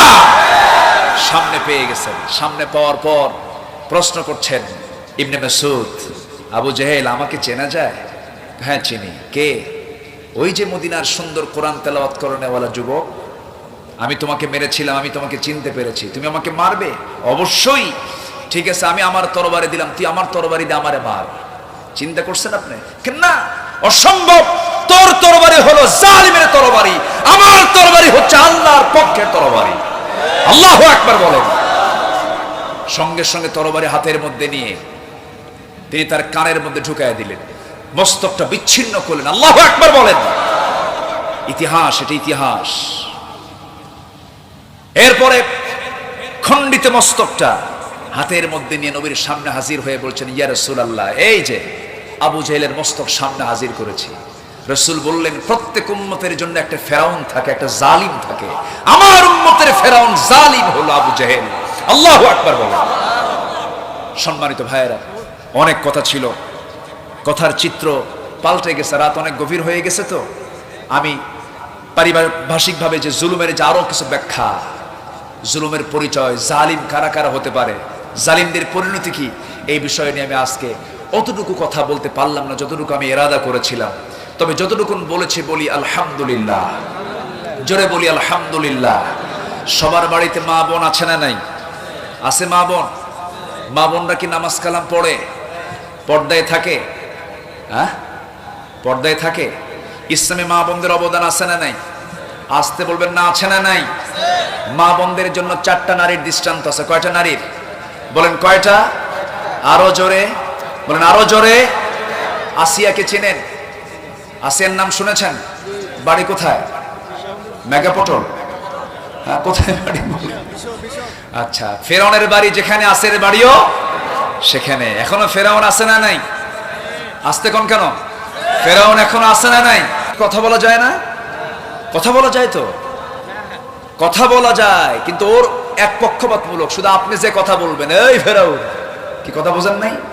ফেরাউন সামনে এখনো আছে, কিন্তু তাজা না মরা, মরা ফেরাউন, কিন্তু মরা হলেও একটা ইতিহাস হয়ে আছে, ঠিক কিনা? জালিমদের পতন এমনই হয়। এই ফেরাউন এখনো আছে। সেই ফেরাউনের স্ত্রী ছিলেন আসিয়া আলাইহিস সালাতু ওয়াস সালাম। আল্লাহ পাক কোরআনে তার নামটা নেন নাই, বলেছেন ইমরাআতে ফিরাউন। আল্লাহ পাক কোন নারীর নাম কোরআনে নেন নাই, কোন নারীর নাম কোরআনে নেন নাই, শুধু একজন নারীর নাম নিতে বাধ্য হয়েছেন। আল্লাহ পাক নিয়েছেন এই জন্য, কারণ তার গর্ভে একটা সন্তান আল্লাহ পাক দিয়েছিলেন যার পিতার কোনো পরিচয় ছিল না। সেই সন্তানটার নাম কি? ঈসা আলাইহিস সালাতু ওয়াস সালাম। ঈসা আলাইহিস সালাতু ওয়াস সালামের পরিচয় তার পিতৃক পরিচয় নয়, পিতার দিক থেকে তার কোনো পরিচয় নাই। সে হতো ঈসা ইবনে মারইয়াম, মারিয়ামের ছেলে হলো ঈসা। এই জন্য একটা সূরার নাম কি? সূরা মারিয়াম। এই মারিয়াম ছাড়া কোন মহিলার নাম কোরআনে আল্লাহ পাক উল্লেখ করেন নাই। আল্লাহু আকবার বলেন। ইমরাআতা ফিরাউন, ফেরাউনের স্ত্রী, কি সম্মান আল্লাহ পাক তাকে দান করেছেন, কি মর্যাদা আল্লাহ পাক তাকে দিয়েছেন, কি দাম আল্লাহ পাক তাকে দিয়েছেন। আমার ভাই তার আলোচনার ছন্দে ছন্দে কিছু বলেছেন, আমি শুনেছি আসিয়াকে কেমনে অত্যাচার করা হয়েছে। শুরুর দিকে আপনি কিছু কথা বলেছেন। আসিয়া আলাইহিস সালাতু ওয়াস সালামকে যখন মারা হয়, ইবনে কাসির এসেছে, লোহার চিরুনি মাথায় লেগে টেনে টেনে চামড়াগুলো যখন নিচের দিকে নিয়ে আসা হয়, আসিয়ার ঈমান তত বাড়ে। জোরে বলেন সুবহানাল্লাহ। এখান থেকে প্রমাণ হয় জালিমদের জুলুম যত বাড়বে, ঈমানদারের ঈমান তত বাড়বে। জুলুম করতেছে ফেরাউন, চামড়াগুলো টেনে টেনে নিচের দিকে নেমে আনতেছে। আসিয়া আলাইহিস সালাতু ওয়াস সালাম তিনি মুস্কি মুস্কি হাসি মেরে বলছে, আল্লাহ, জুলুম তো ফেরাউন শুরু করে দিল, অত্যাচার তো করতেছে শুধুমাত্র একটা কারণ, সেটা হলো আমি তোমাকে ধরেছি, তোমার রাসূল মুসাকে ধরেছি, তাওরাতকে আমি বিশ্বাস করে নিয়েছি। তাওরাত হলো আমার কিতাব, মুসা হলো আমার নবী, আর তুমি হলে আমার প্রভু। আল্লাহ আমাকে ফেরাউন মারতে মারতে দুনিয়া থেকে বিদায় করে দিল, আমি তোমার পথ ছাড়বো না। অত্যাচারের চূড়ান্ত লেভেলে যখন চলে গেল, এবার তিনি আবেগ আপ্লুত হয়ে পড়লেন। এত সুন্দর জামিউল কালাম দিয়ে এত সুন্দর দোয়া করলেন, যে দোয়াটা থাকার কথা তাওরাত কিতাবে, সেই দোয়াটা আল্লাহ রাব্বুল আলামিন কোরআনের মতো কিতাবের ভিতরে স্থানটা দিয়ে দিলেন। জোরে বলেন সুবহানাল্লাহ। আমার মায়েরা, মেয়েদের অবদান কম নয়, মেয়েদের রক্তের বিনিময়ে ইসলাম কায়েম হয়েছে এমন বহু ইতিহাস আছে। আজকে বলবো, কখন আসে আলাইহিস সালাতু ওয়াস সালাম যখন তিনি রক্তাক্ত দেহ দেখলেন, তখন আল্লাহকে লক্ষ্য করে বলছেন, রব্বি বিনিলি ইনদাকা বাইতান ফিল জান্নাতি ওয়া নাজ্জিনি মিন ফিরআউনা ওয়া আমালিহি। আল্লাহ তুমি আমার জন্য বানিয়ে দেবে তোমার পাশে, তোমার নিকটে একটা ছোট্ট ঘর দিবা, বেশি ঘর লাগবে না, তোমার নিকটে একটা ছোট্ট ঘর দিবা জান্নাতের ভিতরে। আমরা আগে জান্নাত চাই না আল্লাহকে চাই। আসতে বলবেন না, জান্নাত চাই না আল্লাহকে চাই। জোরে বলেন, জান্নাত আগে দরকার না আল্লাহ আগে দরকার। জান্নাত পেলাম কিন্তু আল্লাহকে পেলাম না, সেই জান্নাতটা কি হয়ে যাবে? জাহান্নাম হয়ে যাবে। আবার জাহান্নাম পেলাম কিন্তু জাহান্নামে আল্লাহকে পেলাম, আমার জাহান্নামটা জান্নাত হয়ে যাবে। এগুলো কবিদের রূপক কথা। আমরা আল্লাহকে পেতে চাই।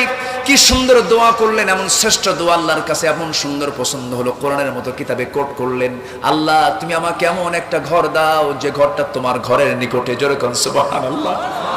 ইবনিলি ইনদাকা বাইতান ফিল জান্নাহ, তোমার ঘরে, তোমার ঘরের পাশে একটা ঘর আমাকে দিয়ে দিও, এবং ফেরাউনের অনিষ্ট থেকে, ফেরাউন থেকে তুমি আমাকে নাজাত দিয়ে দাও। আমি শহীদ হয়ে যাব কিন্তু বাতিল শক্তির কাছে মাথা নত করব না। জোরে বলি সুবহানাল্লাহ।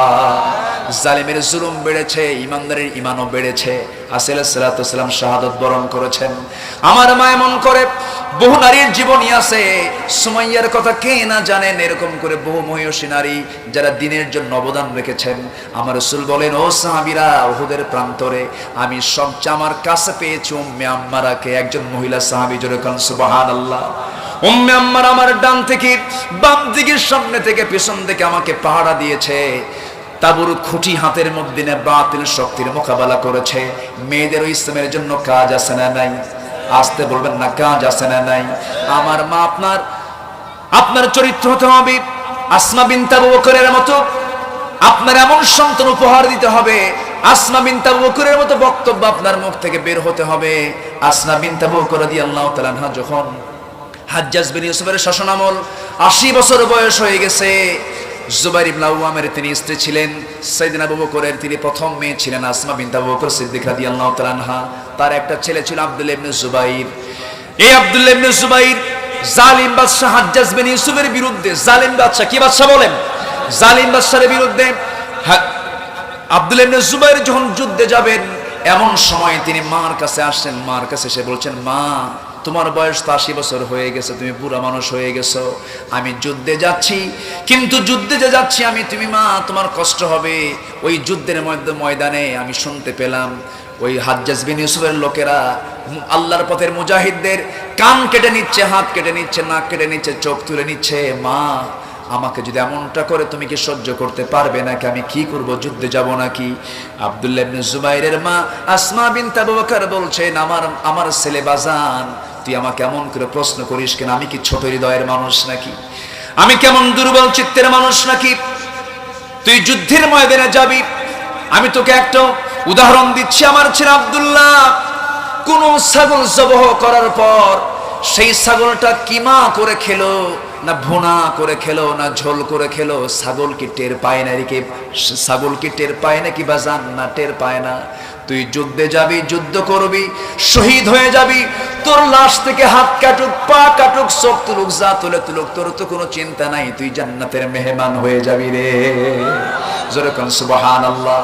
এমন মা আপনাকে হতে হবে, এমন সন্তান আপনাকে গড়ে তুলতে হবে, এমন আদর্শ মা এমন আদর্শ মার পরিচয় আপনাকে দিতে হবে।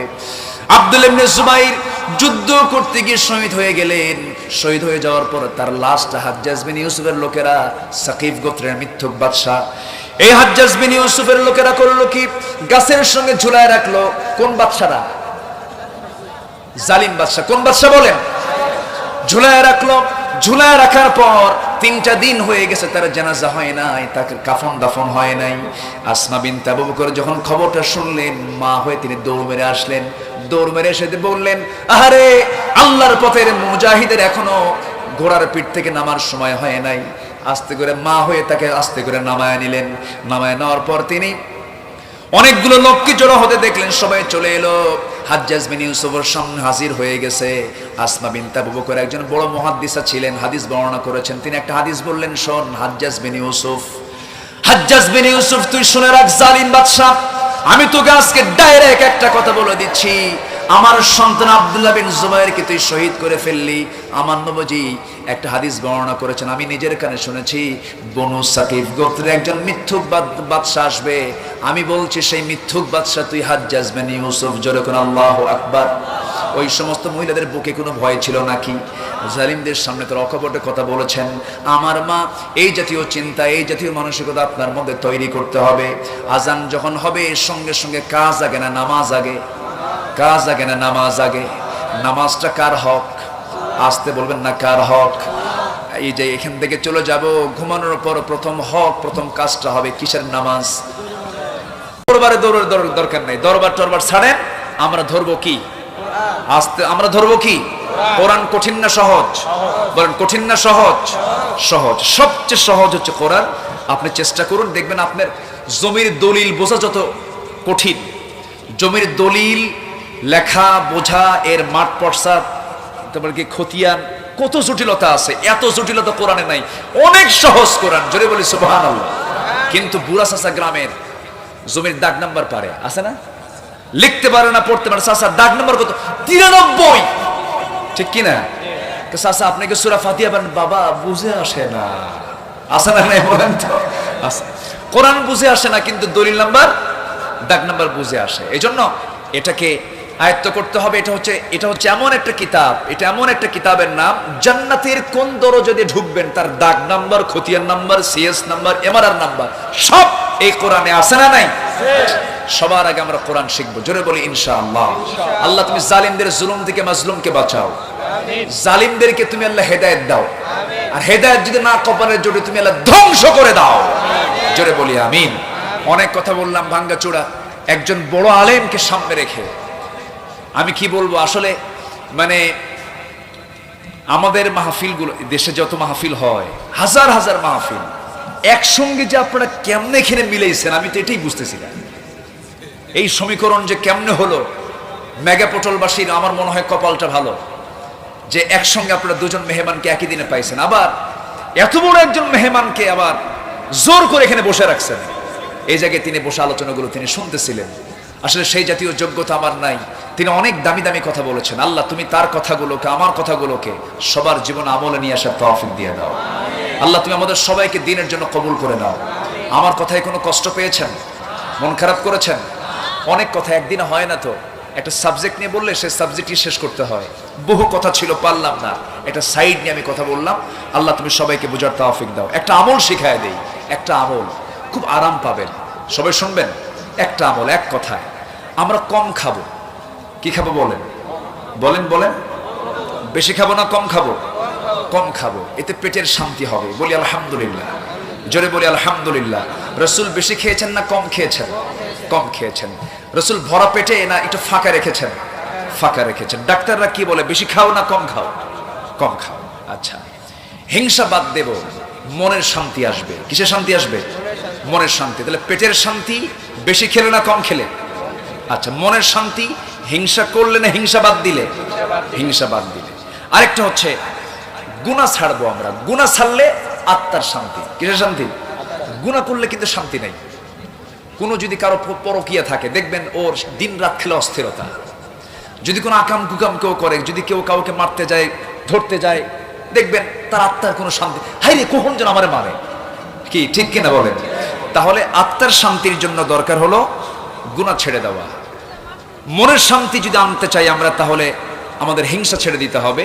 পেটের শান্তি যদি আনতে চাই তাহলে কম খেতে হবে। আরেকটা হলো জিহ্বা, এই জিহ্বারও যদি আমরা প্রশান্তি চাই তাহলে কথা বেশি বলা না কম বলা, কথা বেশি বলা না কম বলা। কিন্তু আমরা কথা কম করি না বেশি করি? হ্যাঁ বলে, হ্যাঁ কথা বেশি বলা যাবে, কিন্তু সেই কথা হতে হবে কি হক কথা, কোরআনের কথা। জোরে বলি ইনশাআল্লাহ। একজন তাবেঈ উরওয়া ইবনে জুবাইর, ওই যে আব্দুল্লাহ ইবনে জুবাইরের ভাই উরওয়া ইবনে জুবাইর রাহমাতুল্লাহ আলাইহি, তিনি প্রত্যেকদিন সারাদিন, প্রত্যেকদিন জীবনের ৭১ বছর তিনি বেঁচে ছিলেন, প্রত্যেক দিন তিনি ৭.৫ পারা কোরআন তেলাওয়াত করতেন। কত পারা? দিনের বেলা পড়তেন, আর রাতের বেলা ৭.৫ পারা কোরআন আবার নামাজে তেলাওয়াত করতেন। তার কত পারা হলো? ১৫ পারা। ৪ দিনে তার কোরআন দেখে পড়ে খতম হতো এবং নামাজে খতম হতো। এই আমল তিনি করেছেন ৭১ বছর বয়স পর্যন্ত। জোরে বলে সুবহানাল্লাহ। তাহলে যে জায়গায় কথা বলতে হবে সেই জায়গায় কথা বলবো, না হলে কোনো কথা না থাকলে আমরা চুপ থাকবো। কম খাওয়া পেটের শান্তি, হিংসা বাদ দেওয়া মনের শান্তি, গুনাহ পরিত্যাগ করা আত্মার শান্তি, কথা কম বলা জিহ্বার শান্তি। আলহামদুলিল্লাহ বলেন। আল্লাহ তুমি সবাইকে বুঝার তৌফিক দিয়ে দাও। আসুন আমরা দোয়া করি, আল্লাহর কাছে প্রার্থনা করি, আল্লাহ তুমি মেগা পোর্টালের প্রত্যেকটা ঘরকে ইসলামের দুর্গ বানায় দাও। ঘরে ঘরে খাদিজা বানাও, ঘরে ঘরে খালিদ বিন ওয়ালিদ বানাও, ঘরে ঘরে নামাজি বানাও। জোরে বলি আমিন। এই এলাকায় জমি নিয়ে মারামারি হয় নাকি? হ্যাঁ হ্যাঁ,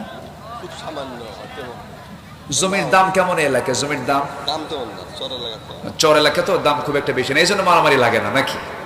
এই জন্য দাম কম হোক বেশি হোক, কারো জমি কেউ দখল করতে যাবে, যদি কেউ কারো জায়গা দখল করে আল্লাহ তাআলা গোটা ৭ তাবক জমিন আসমান তার পিঠে চাপায়া দিবেন হাসরের ময়দানে। এটা কি আমার কথা না নবীর কথা? আমার কথা না আল্লাহর কথা? আল্লাহর কথা।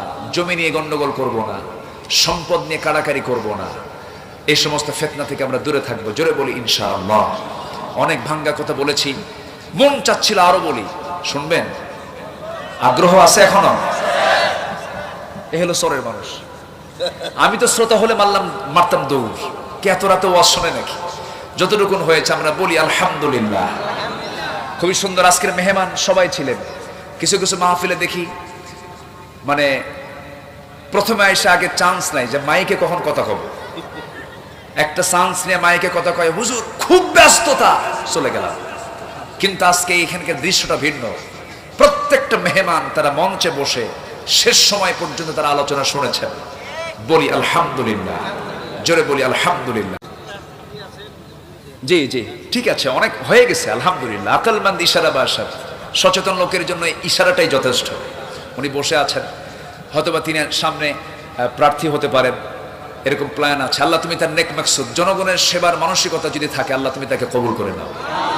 চেয়ারম্যান হওয়াটা সহজ, কিন্তু খেদমত দায়িত্ব পালন করাটা কি কঠিন। এই কঠিনকে যেন কঠিন তারা মনে করেন, এই অনুভূতি যেন প্রত্যেকটা চেয়ারম্যানের হৃদয়ে থাকে। আল্লাহ তুমি বোঝার তৌফিক দিয়ে দাও। সুবহানাকা আল্লাহুম্মা আশহাদু আল্লা ইলাহা ইল্লা আনতা আস্তাগফিরুকা ওয়া আতুবু ইলাইকা। যে যেখানে আছেন সবাই বসে পড়ুন, নামাজের মতো করে বসুন। ক্যামেরাম্যান, যারা ক্যামেরাম্যান আসছেন তাদের উদ্দেশ্যে আমার কিছু কথা। সব জায়গায় আমি বলি, এটা 1 মিনিট বলতেছি, দয়া করে আজেবাজে কোনো থাম্বনেইল দিবেন না।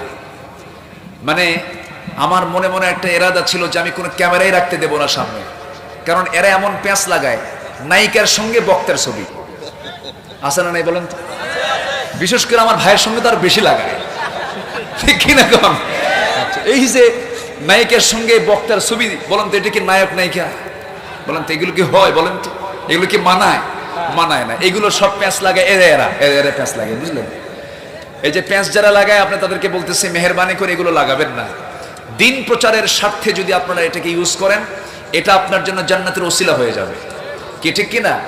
আল্লাহ তুমি এই ইউটিউবার ভাইদেরকে দিনের খেদমতের মানসিকতা নিয়ে, দিনের বৃহত্তর কল্যাণে যেভাবে লিখলে, যেভাবে হেডিং দিলে কারো কোনো অসুবিধা হবে না, ইমানের কল্যাণ হবে, ইমানের জন্য উপকার হবে, এমন জাতীয় খেদমতে আঞ্জাম দেওয়ার তৌফিক দিয়ে দাও। আমিন। জোরে বলি আমিন। জি ঠিক আছে। রাগ করলেন নাকি আপনারা? রাগ করছেন? রাগ করলেও কিছু করার নাই তো, রাগ করা যাবে না। যে সবাই বসেন, আসুন আমরা দোয়া করি। সবাই বলি ইয়া আল্লাহ, আর জোরে ইয়া আল্লাহ, আমার জীবনে সাগীরা কবীরা, ছোট বড় সব গুনাহ তুমি আল্লাহ মাফ করে দাও।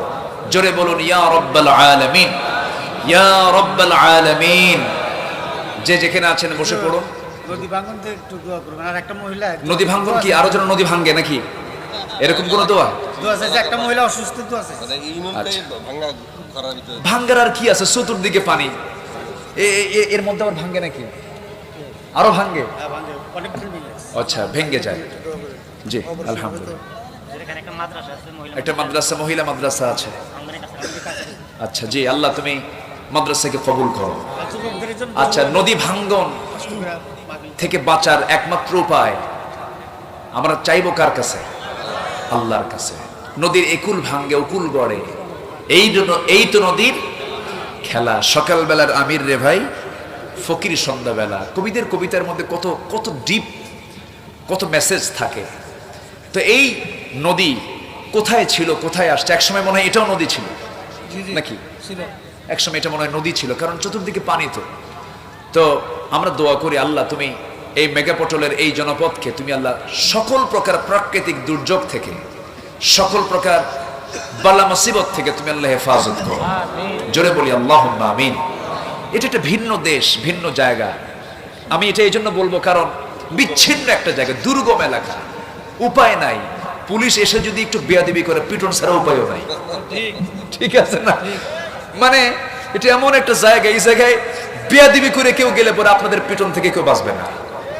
দেখছেন? তাও কয় ঠিক পিটাবেন আপনারা, এগুলো করা যাবে না, এগুলো করা যাবে না। আমরা আন্তরিক হব, জোরে বলি ইনশাআল্লাহ।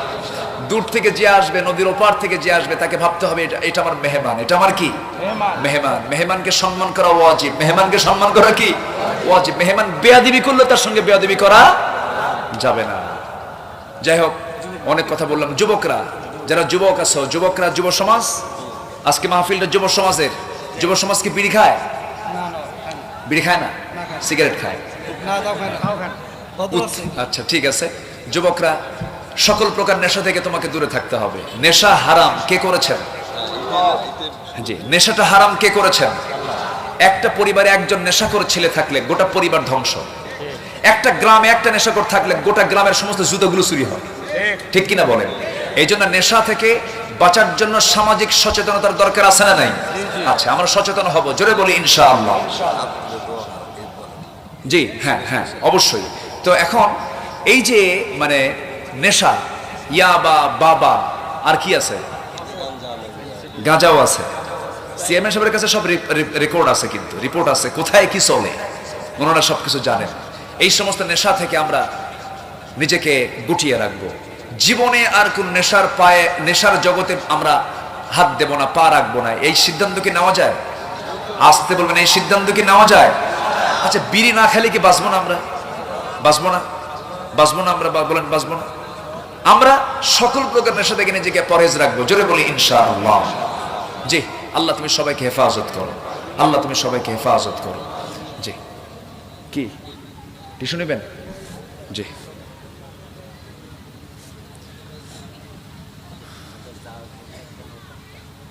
যাবা? 10-15 জন মেহমান। হ্যাঁ মেহমান, ঠিক আছে, তোমরা নৌকা পাবা ইনশাআল্লাহ। জি, ওরা খুব টেনশনে আছে, যাবো কেমনে? সমস্যা নেই, ব্যবস্থা হবে, আমিও যাবো। তো সবার কাছে দোয়া চাই, সবাইকে আমার জন্য দোয়া করবেন, দোয়া করবেন। তো কি দোয়া করবেন? হ্যাঁ, দোয়া করবেন আল্লাহ যেন ইমানের উপরে টিকে রাখেন। কিসের উপরে? বলেন কিসের উপরে? সন্তানদের জন্য এরকম দোয়া করবেন, আল্লাহ তুমি আমার সন্তানকে আল্লাহওয়ালা বানাও। কি ওয়ালা বানাও? এটা দোয়া করলে সব হয়ে যাবে। জজ বানান, ব্যারিস্টার বানান, এমপি বানান, মন্ত্রী বানান, সব বানান, আল্লাহওয়ালা না, ও জিরো। ও কি? জিরো। আল্লাহ যেন আমাদের ইমানের উপরে টিকে রাখেন, জোরে বলি আমিন। আমার গোলাম রব্বানী ভাই খুব ব্যস্ত মানুষ, ব্যস্ত জীবনটা। মাহফিল তো রেগুলার আছে। আজকে আমরা একটু সরে আসছি, তো উপায়ও নাই, একসঙ্গে যেতে হবে। সব দিক থেকে একটা আমরা বসে আছি, দু ভাই বসে একটু আলোচনা করলাম, শুনলাম। তার আলোচনা আমি শুনেছি বসে, একদম কান পেতে মনোযোগ দিয়ে আলোচনাগুলো শুনেছি। আলহামদুলিল্লাহ। হাফিজ কোরআন কিন্তু উনি, আলহামদুলিল্লাহ বলবেন না? গোটা 30 পারা কোরআন তার সিনার মধ্যে আছে, বলি আলহামদুলিল্লাহ। হাফেজ আল্লাহ নিজে। বান্দাও যদি হাফেজ হয় তাহলে কার গুণ হলো? আল্লাহর গুণ অর্জন হয়ে গেল। আলহামদুলিল্লাহ, আলহামদুলিল্লাহ। আল্লাহ তুমি কবুল করো, মাদেরকে তুমি আল্লাহ কবুল করো। সবার বাড়িতে মা বোন আছে, বোরকা পড়ায় দিবেন, রাজি আছেন তো? চাচাতো ভাই, মামাতো ভাই, খালাতো ভাই, দুলা ভাই, দেখা করা কি জায়েজ? আসতে মানে দেখা করা জায়েজ? আগে বোরকা দরকার না চাচাতো ভাইদের সঙ্গে দেখা বন্ধ করা দরকার? দেখা বন্ধ করা দরকার। বোরকা সবাই পড়ে, বোরকা পড়ছেন কিন্তু চাচাতো ভাই মানে আনাকুম জানাকুম, আনাকুম জানাকুম, তাহলে তো হলো না, সমস্যা। খালাতো ভাই দেখা করা যাবে না, দুলা ভাই একটু একটু যাবে নাকি? একটু একটু দেখা করা যাবে। কিছু দুলা ভাই আছে খুব দুষ্ট, শালির নিয়ে হুন্ডা নিয়ে ঘোরে, আছে না? শালি পিছনে হুন্ডায় চড়ছে, হুন্ডায় চড়ে ভাবতেছে আমি দুলাভাইয়ের গায়ের সঙ্গে কেমন করে লাগাই, মাঝখানে একটু ফাঁকা রেখে দুলাভাইকে সম্মান জানিয়ে দূরে একটু পড়ছে। কিন্তু দুলাভাই আবার এমন দুলাভাই, সামনে যে এমন ব্রেক মারছে, ফাঁকা পূরণ করছে। এরকম দুলাভাই কিছু আছে না? এগুলো করা যাবে না, এগুলো ফেতনা বেশি। এই জন্য দুলাভাই খুব সাবধান, দেবর ভাসুর খুব সাবধান। বেড়া ক্ষেত খায়, কি ক্ষেত খায় বলেন? বেড়া ক্ষেত খায়। দূরের লোক কিন্তু এত ক্ষতি করতে পারে না। বোরকা পড়েছেন দূরের লোকের জন্য, বোরকা পড়তে হবে কাছের লোকের জন্য। এই জন্য পর্দার উদ্দেশ্য হচ্ছে নিজের শরীরের হেফাজত করা। এগুলো খেয়াল করবো আমরা, জোরে বলি ইনশাআল্লাহ। আসুন আমরা দোয়া করি, আমরা আল্লাহর কাছে চাই। আপনি দোয়া করে দেন, হ্যাঁ আপনি দোয়া করেন, হ্যাঁ তাহলে দুজন একসঙ্গে করি। আচ্ছা, আমরা আল্লাহর কাছে চাবো, বলি আমরা আল্লাহর কাছে বলবো আমাদের মনের কথাগুলো, হৃদয়ের কথাগুলো আমরা আল্লাহর কাছে বলবো। আল্লাহ যেন আমাদের সকলের হৃদয়ের আকাঙ্ক্ষাগুলো কবুল করে নেন। জি, অনেকের আব্বা আম্মা চলে গেছেন, এই জায়গায় কত কবরবাসী আছেন, কবরস্থ হয়ে আছেন, অনেকের আব্বা আম্মা, সবার জন্য আমরা দোয়া করি। জি।